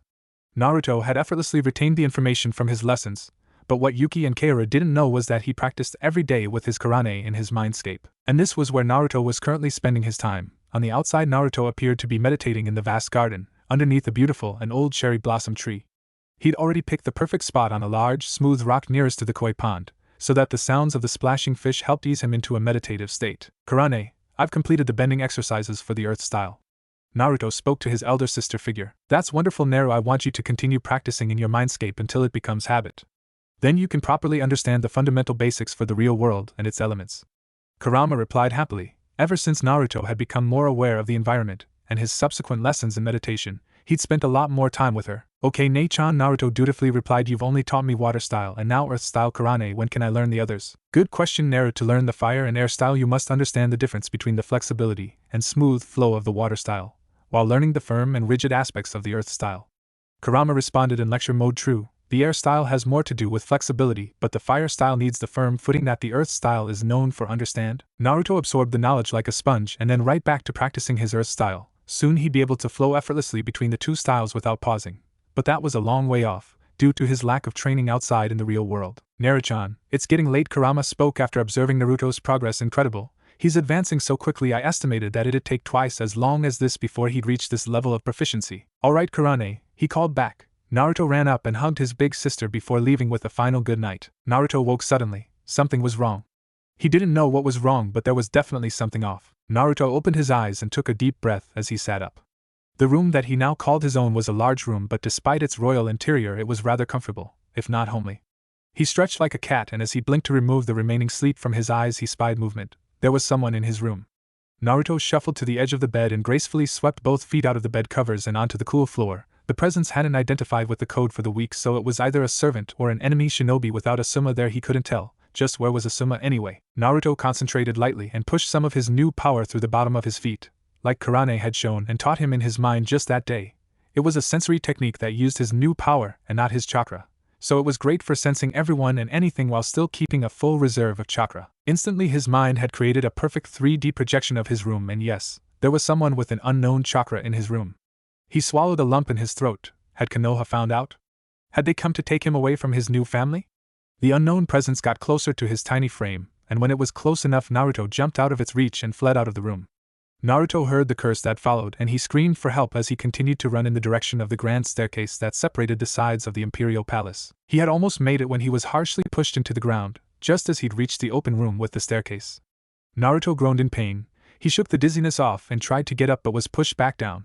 He smirked internally. Despite his fear, now he could see his attacker. The attacker was clearly male, but Naruto was unable to make out his face due to the balaclava covering it. His clothes, though, were much more telling. They were scruffy and old but well kept. The flak jacket was a single strap off white color. So a Kumo ninja then? Was he a missing nin, or was he hired? He couldn't tell because it was unknown without the presence of a Hittite for identification, but with the slight odor of sake permeating through the man's mask, Naruto would guess missing nin. No professional ninja, still in service to their village, would work drunk. What did scare Naruto was the look in the man's eyes. They were just like the ones he used to receive in the village, and it sent a shiver of revulsion down his spine. "You sure gave me a workout," came the nasty grated-sounding voice of the drunken shinobi on top of him. "Why did you run from me, my pretty little victim?" The man laughed a garbled laugh, and Naruto grew even more scared. "No one will come to help you," he spoke nastily once more. "My partner started a security breach on the other side of the palace, so we're all alone, my pretty. Why do you think there was no guard at your door?" Naruto wanted to be sick. Whatever this man wanted to do with him wasn't good. Even his 4-year-old mind could process the craziness in the man's tone. Naruto was violently forced from his thoughts when the man ripped the top half of his sleeping yukata open. He fearfully looked up and made the mistake of looking the man in the eyes. There was something in his eyes that told Naruto that it would be all over soon, but not in the way Naruto wanted. "I've never had a chance to cut up such a pretty child before," the man whispered with a clear tone of enjoyment mixed with sadism. "I just love cutting pretty things to pieces. It's such a shame to scar that pretty face, but from the moment I saw you passing by in that carriage, I knew I just had to cut you up." Torture scene. The man removed his gloves and started to caress and pinch Naruto's exposed torso. Naruto wanted to scream but was just too scared. He let out a whimper when the man used a kunai and nicked his neck roughly. The man seemed to like his whimpers, if that please grunt was anything to go by, and the man leaned over Naruto to sniff and lick at his neck where he had nicked him. "Your blood tastes good, my pretty one." The man shivered with pleasure at the taste. "I want. No, I need more." Tears started forming in Naruto's eyes and he felt his heart thumping violently in his chest. They only got worse when the man used the kunai from his pouch and began to slowly drag the sharp tip along Naruto's chest. "You know I like to scar my prey before I really indulge my love of blood," the man spoke. It was a tone of joy and it disturbed Naruto greatly. "And you're just so delicious. Let's move further down, shall we?" True to his word, the man then followed up by licking the kunai clean before he continued dragging the kunai lower. There, he proceeded to cut at Naruto's exposed legs. "What cute little toes you have," the man chuckled. "I wonder will you miss them?" He placed his kunai against Naruto's toes and proceeded to slowly slice at the sensitive padding of Naruto's feet, making sure to make a show of it by telling him what he was using his kunai on and how he was using it. Your pain tolerance is amazing," the man stated in surprise. "I wonder how long that will last. What if I did this?" With a sick twisted grin and a strong thrust he buried the kunai in Naruto's thigh. He ignored the blood and began to drag the kunai at an agonizingly slow pace up the bloody leg to the thigh. He gave a sharp slap to Naruto's exposed wound and using the kunai like a saw continued his fun by carving through his calf. Naruto couldn't take it anymore, so he finally screamed, much to the man's pleasure. "Why yes, that's it," he yelled with a tone of pure pleasure. "Scream for me, my pretty." He twisted the kunai to keep the wound from closing before he removed a smaller but thinner looking kunai from his pouch. Taking his attention from the open wound on the child's leg, he turned his demented gaze back to his chest. The man paused at the sight, but then he began to slice upwards from the stomach, slowly getting closer to Naruto's neck and face. The man paused once more before he used his free hand and yanked Naruto's head up off the floor, using the bloody kunai. He proceeded to hack away at Naruto's hair. "I think I'll keep your hair as a souvenir," the man laughed, waving the hair around in Naruto's face. "What do you think? Maybe your hair isn't enough. How about your pretty little eyes then?" He unceremoniously dropped Naruto's head back to the ground.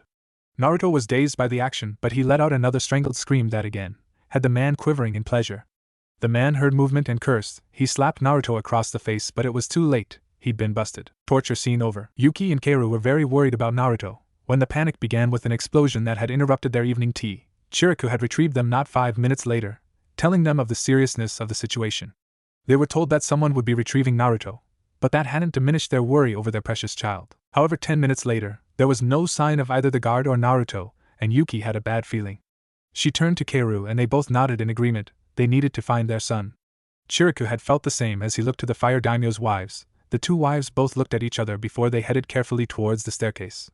When the trio heard Naruto's muffled scream, Yuki and Keiru, both in mother bear mode, rushed forward with Chiriku close behind. Yuki had arrived first, only to see a man in a mask slap her child across the face. There were angry bruises and horrible carved gashes that marred Naruto's skinny frame, and the look on Naruto's face was one of true terror and pain. Naruto's body was covered in blood, and she could see a bloody kunai with a clump of his dyed white hair stuck to it. There was another kunai buried in Naruto's thigh, leaving a gaping wound, the man that had tortured Naruto now pulling out a fresh kunai and was bringing it up to Naruto's left eye. The vile man had the audacity to smirk once he had spotted her, and even with his mask she knew he was enjoying himself. Keiru had arrived to see the man smirk and gasped at the scene. She felt rage bubble up inside of her, but Yuki beat her to the charge. Yuki screamed at the man in fury and recklessly charged at him. The man, being a shinobi, was quicker though, and before she had even passed through the doorway he responded by throwing the kunai that he had previously held close to Naruto's left eye. The kunai flew quickly through the air. It pierced her straight into her chest and right through her right lung. Yuki's eyes widened as she slid to the floor in a boneless heap, not able to stand the pain, and not able to breathe. Shit, I missed. The man growled angrily before drawing another kunai and throwing it at the downed Kagaya. Chiriku, who was a step behind the two women, moved quickly. He managed to stop the kunai from piercing her head, but he failed to deflect the blunt end of the kunai from slamming into her head. He responded by using a high-powered wind-enhanced kunai to the man's head. The man's eyes widened momentarily before he fell onto Naruto. Chiriku heard Naruto start to cry and rushed over. He pushed the man's body off of Naruto, but once he bore witness to Naruto's marred form that was now drenched with blood, he swore to himself. Keiru finally snapped out of her horror-struck form and rushed over to Yuki. She wailed as she beheld her fellow wife. Meanwhile, Chiriku saw a curtain and used it to fashion a covering for Naruto's body before he began to apply pressure to his wounds in an attempt to slow the bleeding. Naruto watched with teary eyes as the man on top of him died. Naruto felt the bile at the back of his throat. He didn't know why the man had done what he did to him, but he felt sick. This man was surely a demon. The man's crazed-looking eyes closed and Naruto finally started to cry. He'd sensed that Chiriku was there now, but what about Yuki Kao-chan? Wasn't she there too? Naruto winced painfully as Chiriku removed the man's weight from on top of him as it had dragged across the open cuts on his chest. Chiriku had used a nearby curtain to cover his body with, and once covered, applied pressure to his wounds. Still dizzy, Naruto managed to turn his head to the doorway where he had sensed his mother beforehand, only to meet her seemingly lifeless gaze. She was dead? His mother was dead, but they were supposed to live happily from now on, right? She promised to be there for him. Naruto's heart thumped loudly in his chest, his body started to shake, his breath sped up and became erratic as he watched Keiru Kao-chan wail in despair over Yuki Kao-chan's downed form. Naruto felt himself speaking, repeating a chant over and over again. He didn't register the fact that Chiriku was trying to speak to him, trying to comfort him by telling him that it wasn't his fault. It was only then that Naruto registered that he was apologizing over and over again. Naruto started to pull himself across the wooden flooring to reach his mother's side when another man bolted through the door, pushing his mother's body away with reckless abandon. Naruto felt his chakra boil with a heat he had never felt before. It hummed under his skin and it felt like it was trying to force its way out of his body. Shit, I'm surrounded. Cursed the man. This was clearly that vile man's partner. The man spotted Naruto and let out a sick chuckle. So you were the pretty thing that caught brother's eye. I can't say I'm surprised he chose to go after you. You are ever so pretty. Hell, I'm just sorry that I didn't get the chance to join in and cut that pretty face of yours right up, kid. That was it. Naruto snapped, and despite the pain, he stood shakily on his bloody feet.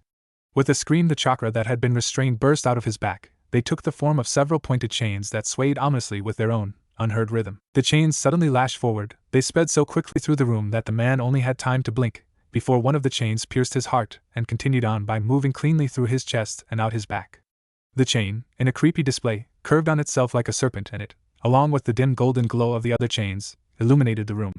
They gave just enough of their eerie light for the room's occupants to make out that the chain was not only still keeping the man alive, but it was also dangling his severed heart like it was a disgusting piece of garbage right in front of his face. The man shakily looked to Naruto. He stared into Naruto's eyes and was startled to see his eyes suddenly take to glowing pure blue. What are you? Stuttered the man in sheer terror before coughing as the foreign chakra from the chains pulsed angrily. Naruto simply looked at the man in distaste before eyeing the Kumo Hittite. Naruto stared at it for a tense few seconds before he glared once more at the man. The man and everyone else watching then bore witness as beautiful yet terrifying blue fire burned the man's heart to ashes. The man gurgled as the chain pulsed once more, as if reminding him that it was only the chain that kept him alive. Naruto followed the action by stomping the ground as hard as he could. He ignored the blood, and the action caused a large pillar of metal to rise up from the very foundations of the building. It was that metal pillar that impaled him from the floor, right through the stomach. Why you're and not human, the man wheezed painfully. Why you're an angel of death. Naruto's frown and the narrowing of his glowing eyes was the only response the ninja received, and seconds later, the man's final vision was of the angel of death's chain opening into a blade-like point before it stabbed him right between the eyes, nailing his Kumo Hittite in the direct center. As the man slumped flat against the pillar of metal that had emerged from the floor, Naruto's figure could be seen under the moonlight that streamed through the windows. A breeze had begun to blow and Keiru and Churika gasped at the image in front of them. Naruto stood there, his curtain-turned robe fluttering and his hacked-off white hair blowing lightly in the cool night air, his eyes still glowing while he caressed one of his chains in a dazed-like fashion. The golden chains swayed hypnotically to an unseen or unheard rhythm, and Chiriku swore that the chains were humming, almost like they were purring under the touch of the angelic child. The cuts sealed themselves closed, the blood seeped back into his body, and the bruises and angry marks covering his form were slowly absorbed back into his body, leaving nothing but blemish-free skin in its wake. Most likely the Kyuubi's doing, Chiriku thought silently. Then, in the blink of an eye, the spell was broken. Naruto's eyes returned to their beautiful blue, and the mesmerizing golden chains shattered, leaving what looked like a gentle wave of cherry blossoms to disintegrate into wisps of golden chakra before fading completely. Naruto staggered in his spot for a moment before finally blinking and then running over to Yuki's body. He cried and screamed at the unfairness of it all. His cries alerted the rest of his new family, and he paused when that mutinous thought flickered through the front of his mind. Will they still want me? Naruto shook Yuki's body vigorously in his attempts to wake her, but Keira kept whispering lightly that she was gone. Naruto adamantly refused, and the famous Uzumaki stubbornness reared its head as he went right back to shaking Yuki's body. Once more, Naruto started to apologize over and over again until he felt arms gently circle around him, and he turned back to see his Keiruka-chan weeping. She held him comfortingly while the daimyo clenched his eyes shut and grated his teeth together as he heard Naruto apologizing as if it was his fault, and it made Masahiko realize that it was an automatic response, like he was used to being blamed for everything. He heard Naruto telling Keiru that he could feel her heart beating, but she just continued whispering soothing things into Naruto's ears to comfort him, and after this continued for a further 10 seconds or so, Naruto snapped. He suddenly pulled himself from Keiru's grip and rushed back to Yuki's body. Naruto didn't quite understand what he was doing, but following on instinct, that he'd later learned was from Kurama's own knowledge, he elongated his teeth and bit down hard into Yuki's neck. Naruto ignored the horrified gasps of the others present as he channeled the pure energy that he used for bending. He pushed it into Yuki's veins and then let go. In the depths of Naruto's mind, Kurama was watching the whole series of events like they were a movie, and she wanted to scream in frustration that she couldn't help her little Naru. It wasn't fair. Finally, Naru-chan had happiness and love, and in the blink of an eye it was ruined by some sick-minded man with clear mental issues. She watched everything with hateful cussing and steadily falling tears when she witnessed what had happened to Yuki. Something resonated with the mindscape from within Naruto's body, and she took a glance at the remaining seals. Her eyes widened at the impossibility of the current situation. The second was dissolving itself on its own. That meant that the seal could not hold back the power threatening to overcome the child that she'd gladly die for, and the power was destroying the seal itself. The emotions running through Naruto's body had accelerated the seal's absorption, and Kurama despaired at the cause, the reason why Naruto was feeling all of these emotions. Then Kurama felt the power, and she gasped. That was Kushina's Kekkai Genkai, and the hidden and most feared Kekkai Genkai of the Uzumaki royal family, the fabled Uzumaki clan's Kongo Fusa or adamantine chakra chains. But something was different. The chains were purer than Kushina's ever were, and that scared Kurama. This shouldn't be possible. Kurama thought in fear. This power should have ended with Kushina. This power is pure. Naru-chan's chains are stronger. They're just like the very first Uzumaki chain wielder. Then she witnessed something just as unnerving. Naruto was displaying extremely advanced bending abilities if he was already powerful enough to bend metal so effortlessly. The progress that he was making and his potential would be godlike if he was learning at such a rate. She would have to meet with the fire daimyo through Naruto before it was too late. There were 2 seals remaining. One needed a seal master, and the other needed a potent blood source, and there were only 2 that would cut it. Uchiha blood or Senju blood, for while Naruto bore traces of Senju blood it wasn't potent enough, and while she detested the majority of the Uchiha for their role in her pain, and that of her little Naru's pain, it was necessary to free Naruto of the burden of being restricted further by a village that hated him for her. She would just have to be patient, but if something else happened to Naruto then she'd no longer be a passenger. No, she'd show them why people called her a demon. Oh Naru-chan, he could hear Kurama whisper consolingly, you might have been too late. The technique you used is called spirit transferal, and like its name says, you transfer spiritual energy to another, but your mother, oh little one, it might be too late. The fact that he could use that technique is rather scary. His progress is astounding, Kurama thought to herself. Kurama was then surprised when Yuki suddenly inhaled as if she'd been holding her breath. Her eyes didn't open though, and Naruto was worried that he'd done something wrong, though his Karane reassured him that despite her surprise in him using the spirit transferal technique, he'd used it correctly. Masahiko and Kaoru rushed forward to take a visibly pale Naruto away from Yuki's body, and Chiriku was there seconds later confirming that Yuki was, in fact, alive. Naruto, who still believed that he'd done the technique wrong, had cried himself to sleep, his body mentally and physically exhausted. Kaoru, who had taken Naruto after rushing forward, stood with Naruto in her arms and held him close with a fierce protectiveness burning in her eyes. She glared at Chiriku and simply commanded a single word: explain. Chiriku gulped, and upon seeing a similar look in his daimyo's eyes he sighed and launched into his report of the current circumstances. He left nothing out and described the sights, the smells and the sounds of the entire conflict before describing the death of the second man at Naruto's own hand. That's all well and good, but I was here, remember? Kaoru bit out, still stressed out, especially after seeing her Naruto in such a state. What did Naruto do, and is Yuki really alive? Chiriku hummed thoughtfully on no medic Kaoru-sama, but yes, Yuki-sama is alive. He hesitated briefly before continuing on. Technically speaking, Masahiko's fierce look prompted Chiriku to explain quicker. Her vitals have returned to normal and her wound is all but healed, but she had no reactions to being prodded. She may be brain dead. Lord Daimyo, the fire daimyo, and his wife looked as though they'd been physically struck. So, you're telling me that whatever Naruto did, it saved her life? Masahiko asked tentatively. Chiriku nodded thoughtfully. In a way, he saved her from physically dying, but we need someone like Tsunade Senju to confirm this. Masahiko nodded. All the more reason to push Tsunade and Jiraiya into acting on his summons, but he needed to act now, even if it did seem cold and heartless to do so. Chiriku, bring me the ambassador for Kumo at once, he ordered in a strict tone, one that did not quell the look of fury etched into his lord's face. Bring him to me to answer why an active Kumo shinobi is consorting with a missing nin to attack my family. My family is off limits. All the daimyo know this, so find out who is responsible for this so I may deal with them personally. They will rue the day they messed with me and mine. Masahiko summoned another ninja monk, just like Chiriku, and ordered him to take Yuki to her quarters. Also summon the healers for her. I'll be along shortly. The ninja monk bowed and hastily did as ordered. Chiriku also bowed, and after a last glance to Naruto and then back to Kaoru, he disappeared shortly, leaving Masahiko alone with Kaoru and their adopted child. His wife whimpered and he circled his arms around her, holding bother her and Naruto close to him. You and Naruto should stay together tonight. I shall stay with Yuki. We'll summon a healer in a few hours when the sun is up for Naruto, but the healers will be here shortly for Yuki, he said softly. Kaoru nodded mutely, and then all three family members moved to the closest room, which happened to be Naruto's room, and she and Naruto snuggled under the blanket while Masahiko just held his wife's hand, gently squeezing it until he had to leave, as the healers had arrived. None of them besides the unconscious Naruto slept for the rest of the early morning, but they simply shared each other's warmth and comfort. Fire Daimyo Masahiko Shinji was not usually an angry man, but since he had met and adopted Naruto Uzumaki Namikaze, he found himself furious with the current circumstances. His concubine wife, Yuki Kagai Shinji, was comatose, and possibly brain dead, murdered at the hands of an apparent missing nin that once hailed from Kumo, or the village hidden in the clouds. This missing nin was caught torturing his son Naruto for being too pretty, and had attempted to kill her for interfering. It didn't go so well, as Naruto did something that saved her life, but what he did was beyond their understanding. As if that wasn't enough, the man had a partner that still swore allegiance to Kumo, and its leader the Sandaime Reikage. The Sandaime Reikage was a man that had already been responsible for the attempted theft of the Dojutsu Kekkai Genkai, or bloodline known as the Byakugan. It was also known as the All-Seeing White Eye and belonged to the Hyuga clan of Konoha, and was one of the Sandai Dojutsu, or three great eye techniques. The other two of the Sandai Dojutsu were the Sharingan of the Uchiha clan and the Rinnegan, whose origin was believed to be from the Sage of the Six Paths himself. The Sandaime Reikage issued the order under the pretense of an alliance in the form of a treaty. Under the guise of an emissary, a chosen jounin would infiltrate and kidnap Hinata Hyuga, the eldest daughter of the clan head and main family, a man named Hayashi Hyuga. His plan backfired, however, when his jounin was killed whilst escaping Konoha by Hayashi himself. I made the best of a bad situation though and demanded the immediate surrender of Hayashi to Kumo to face punishment for the death of a dear family friend.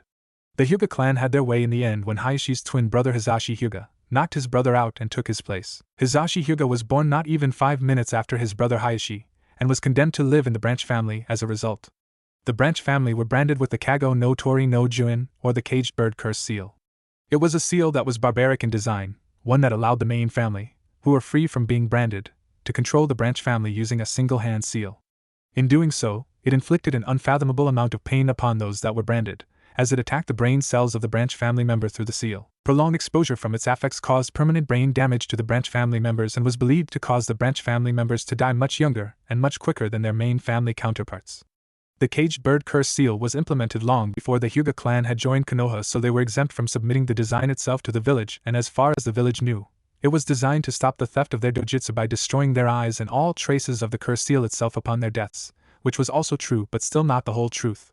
Hisashi, who pretended to be Hayashi, had the honor and the pleasure of literally spitting in the face of the Raikage before killing himself and with him, his eyes. The Sandaime Raikage was not a happy man but was unable to do anything about the situation and silently stewed in his anger. If that wasn't enough, in his youth, it was the same man that suggested and had a team attempt to kidnap Naruto's biological mother Kushina Uzumaki as a genin for the Uzumaki royal family's famed Kongo Fusha or adamantine chakra chains. That plan was thwarted by Minato and the rest was history. Kushina and Minato fell in love, had Naruto, and then the events that unfolded shortly after led right back to this moment. Masahiko sighed tiredly and looked dejectedly towards the picture of Yuki on his desk. It was ironic to him. They'd finally adopted a child but then Yuki was taken from them, whether it was temporary or permanent, before they could have their child. Yuki had been starting to get sick lately, and she had been excited to see the healers that were coming today by appointment.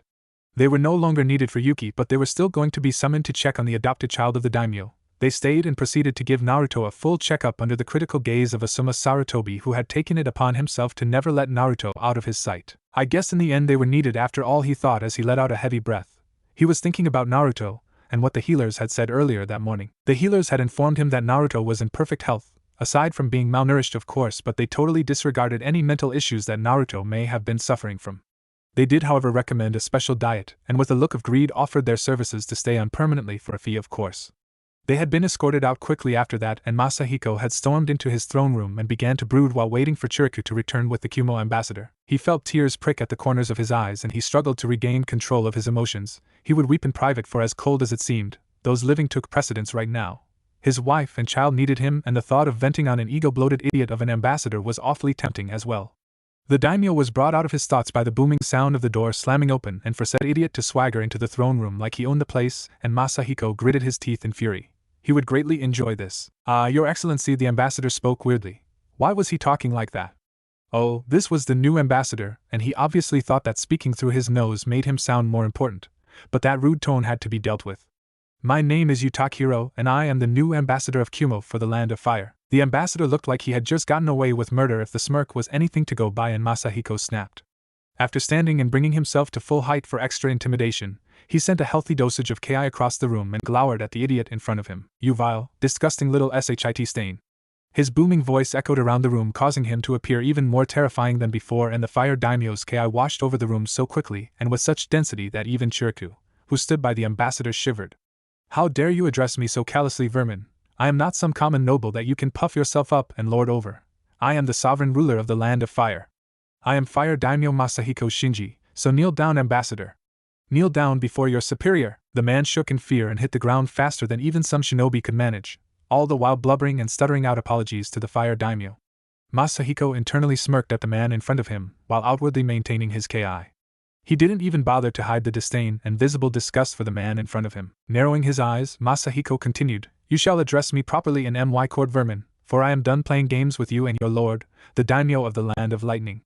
You will both answer to my demands from this moment forward, or you will face what will happen when I decide to no longer allow trade or commerce between our nations. The man seemed to gather his wits and retorted with a haughty sniff and a victorious reply of, You can't do that, as you don't even control half of the commerce or trade between our nations. The ambassador looked up with a smirk only to piss his pants at the downright savage grin that had appeared on the fire daimyo's face. You and I both are well aware of the fact that I only control 25% of trade and commerce. True, the daimyo conceded, and spotting a smirk from the ambassador he paused, but then his grin turned vindictive. But I now also have access and control to the Uzumaki royal family's assets. The ambassador blinked and then laughed. Impossible, the last heir died almost 4 years ago in Konoha. You are only a steward of their accounts, you can't access them. He spat out Konoha like it was a foul-tasting thing, and thought he'd put the fire daimyo in his place, when he was interrupted from speaking further when the fire daimyo started laughing. It was a quiet chuckle at first, but it grew louder and then louder still. It grew until it bordered on hysterical and even crazy. The ambassador gulped and started sweating even more. This shouldn't be the response he was supposed to get. Eventually the laughing died down, but the tension and Ki remained as thick as ever. You will not speak down to me, vermin. I am aware of what you were made to believe. The fire daimyo spat out harshly with a glare. The fact remains, though, that I have got control, and pardon me if I'm wrong, but I believe that the Uzumaki royal family currently controls 65% of trade and commerce for the entire elemental nations. It was 50%, but what kind of a steward would I be if I failed to increase their holdings and my position? The ambassador's sweating started to get worse, and he tried and failed to remove the horrible lump in his throat. That means that gulp, it's true, an heir still lives. Masahiko allowed his vicious smirk to grow, if that was possible, an added pressure. Masahiko knew he told Naruto to wait a year before any contact could be made, but he lied, and he did feel guilty about it, but he was concerned about his child's safety, and it seemed that now, after everything that had happened, he could release the identity without anyone else interfering. That also meant that Konoha and Hiruzen would know within the hour, but it was time, and even Hiruzen had no claim any further, as legally there was a time period of a month in which to file a protest, and that had passed before even arriving in the imperial capital. Yes, it's true, and now that brings me to another topic of interest. The heir that has now placed full control of the royal family's assets over to me until he or she reaches maturity is now also my heir apparent until such a time that I may be blessed with a child of my own. Though Masahiko wasn't going to take another concubine, he had decided that Yuki would be the only other woman in his life, and if Yuki didn't wake, both he and his first wife Kaoru weren't likely to move on from this tragedy. Looking to the ambassador, he noticed that he looked like he was going to pass out now for the final nail. That means that if I have no heir of my own, then upon maturity the entirety of the Fire Country's political and economic power is transferred to the sole heir of Yuzu's royal family, and that means that he or she would control a total of 90% of the elemental nation's economy. I'm sure you're smart enough to know that Yuzu's royal family already controls Konoha's political sway with 90% of their power, as well as controlling all treaties as well. Yup, the man was swaying and seemed dangerously close to passing out now, and Masahiko wanted to return to his wife and child. In conclusion, vermin, I hold all of the cards, and I am tired of your insolence and disrespect to me and mine. Tell your daimyo that I demand his presence at his earliest convenience, which I'm sure won't be long after you relay this message. But also inform him that if he sends you back, I will kill you and close all trade effective immediately. Now leave my palace and city, swine. The blubbering man actually managed to run out of the room, and he only tripped over himself 5 times before making it to his carriage. How was that, Chiriku? Masahiko asked smugly. And my lord daimyo? Chiriku asked shakily. Then gulping he continued, sir, remind me never to piss you off. They shared a laugh before the daimyo turned serious once more. Chiriku, inform Asuma that his new mission is to guard Naruto 24/7 from now on until we can assign him a suitable dual guard squad. It will work well since he will be training Naruto starting tomorrow anyway, since Naruto unlocked his chakra chains last night. The daimyo ordered with authority. Chiriku nodded but paused once he was called once more by the daimyo. Have you managed to make contact with the people I summoned? He questioned with an intensity backing his voice. He was dead serious regarding this matter. Yes, my lord, we made contact with both Jiraiya and Tsunade, but both declined to respond to your summons. They believed that you weren't serious or thinking straight when you ordered them to the capital. Masahiko Shinji frowned, and he adopted a regretful look before taking a deep breath and looking towards Chiriku once more. He then activated a seal that transcribed his official laws and orders directly to the archives, the Shinobi Corps, and Konoha. The seal worked as a medium.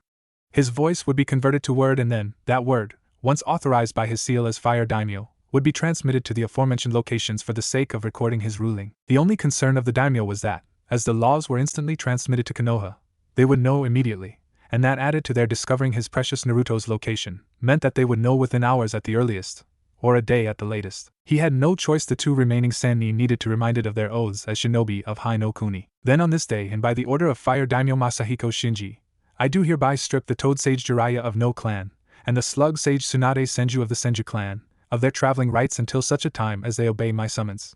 Their accounts and monies are also to be suspended, and in Jiraiya's case his publisher will be fined if he continues to print. Further disobedience will see his publisher tried for treason if he distributes any works by the Toad Sage until further notice. He took a breath and licked his lips before continuing. If contact is made and further ignored, I brand them. He paused and let out a heavy and pained breath. I brand them as missing Nin and order a kill on sight command to all shinobi with a posted bounty to be announced after a 2-week period. If they further disobey my summons after this 2-week period, then I shall mark them in the Elemental Nations bingo book with an increased bounty befitting their titles, rank, and skill. I have spoken, and my words are now law. I now stamp this transcription with my official seal. Masahiko dipped his ring in the special wax and pressed it down on the scroll hard. So it is done, and so has my word become law. Chiriku gasped and glanced to the Fire Daimyo with a look of confusion. He refrained from speaking his questions out loud though, after seeing the raw pain on the daimyo's face. It was clear that he was greatly unsettled with his order, and understanding dawned on Chiriku's face. He then understood that the ruling of his lord was mostly there to be a warning, but now that it was stamped it would be difficult to overturn, even if it was the daimyo who ordered it in the first place. Go and relay my orders to Asuma, the daimyo began, and after a sigh continued, I have decided to aid in the search of replacements to my guardians personally. I will have them take the oath just as you and Asuma have before them. Until such a time I will have the Fire Temple monks substitute as security detail. Chiriku nodded with approval and understanding. The monks from the temple had grown complacent, and this would reignite their passion and way of life. Their appointment to the Fire Daimyo's security detail would also encourage them to train harder as well, so it was with a smile that he nodded his consent and left to fulfill the orders of his leader. True to Masahiko's assumption, Konoha did know within the following hours of what occurred between the Kumo ambassador and the Fire Daimyo, and it is with this that we find the Hokage. Hiruzen was pacing the length of his office whilst trying to soothe his oncoming migraine. He looked to the Jounin and his advisors Koharu Yutane and Hamura Mitokado that he had assembled to discuss the issue at hand. Naruto was with the Fire Daimyo, the worst possible outcome for Konoha, as the child would be well aware of his heritage by now, and that spelled trouble. If Naruto had become aware of his heritage and the political power that he wielded, then Konoha could be ruined. Just as the Sandaime was about to address their issue, he was interrupted by something that didn't make their situation any easier. The transcription attendant had burst into his office and shakily handed the new stamped law from their Fire Daimyo. Hiruzen paled and his advisors soon followed after reading the document. The Jounin looked to the Hokage in confusion. After the Jounin were informed of their newest law, they all waited for the dismissal to follow out the will of the daimyo. Hiruzen nodded tiredly, and they burst out of the office at top speed to notify the surrounding outposts. We need to contain this Hiruzen, Hamura stated instantly, though I believe the entire village will know within the day. Indeed, Koharu agreed. It'll be too late to contain anything, the Sandaime replied. Just do me a favor and retrieve a courier Nin. We need to get Naruto back. True to the comment of the elder, the talkative shinobi had already begun to spread the word through the streets. Soon the entire village knew the news and many paled like the Hokage before them. The child that they had tormented and called abomination and demon brat held that much power? They knew they were screwed and many began praying to the previous Hokage for help and guidance. Ironically, most prayed to the fourth Hokage for aid in this time of confusion and crisis. Itachi Uchiha had been searching for her younger brother Sasuke when she learned of the news and she let out a sigh. It was only a matter of time, I suppose. The village has had this coming and now they're screwed. She spotted Sasuke and gave a small smile when he noticed her presence. He still called her big brother, but it didn't matter. As long as Sasuke remained this carefree and happy, she was happy. Sasuke ran up to her and pulled on her arm, trying to drag her in the direction of their home. Itachi smiled and poked Sasuke's forehead, causing him to flinch and then pout. What was that for, Nai-chan? Sasuke mumbled rather pitifully. It's time to go home, but you don't need to pull my arm off, she replied curtly. His pout became more pronounced, but she poked him again. Come on, let's go home now, my foolish little brother. Sasuke perked up at that, and after another pout at the little brother comment, he ran ahead of his older brother.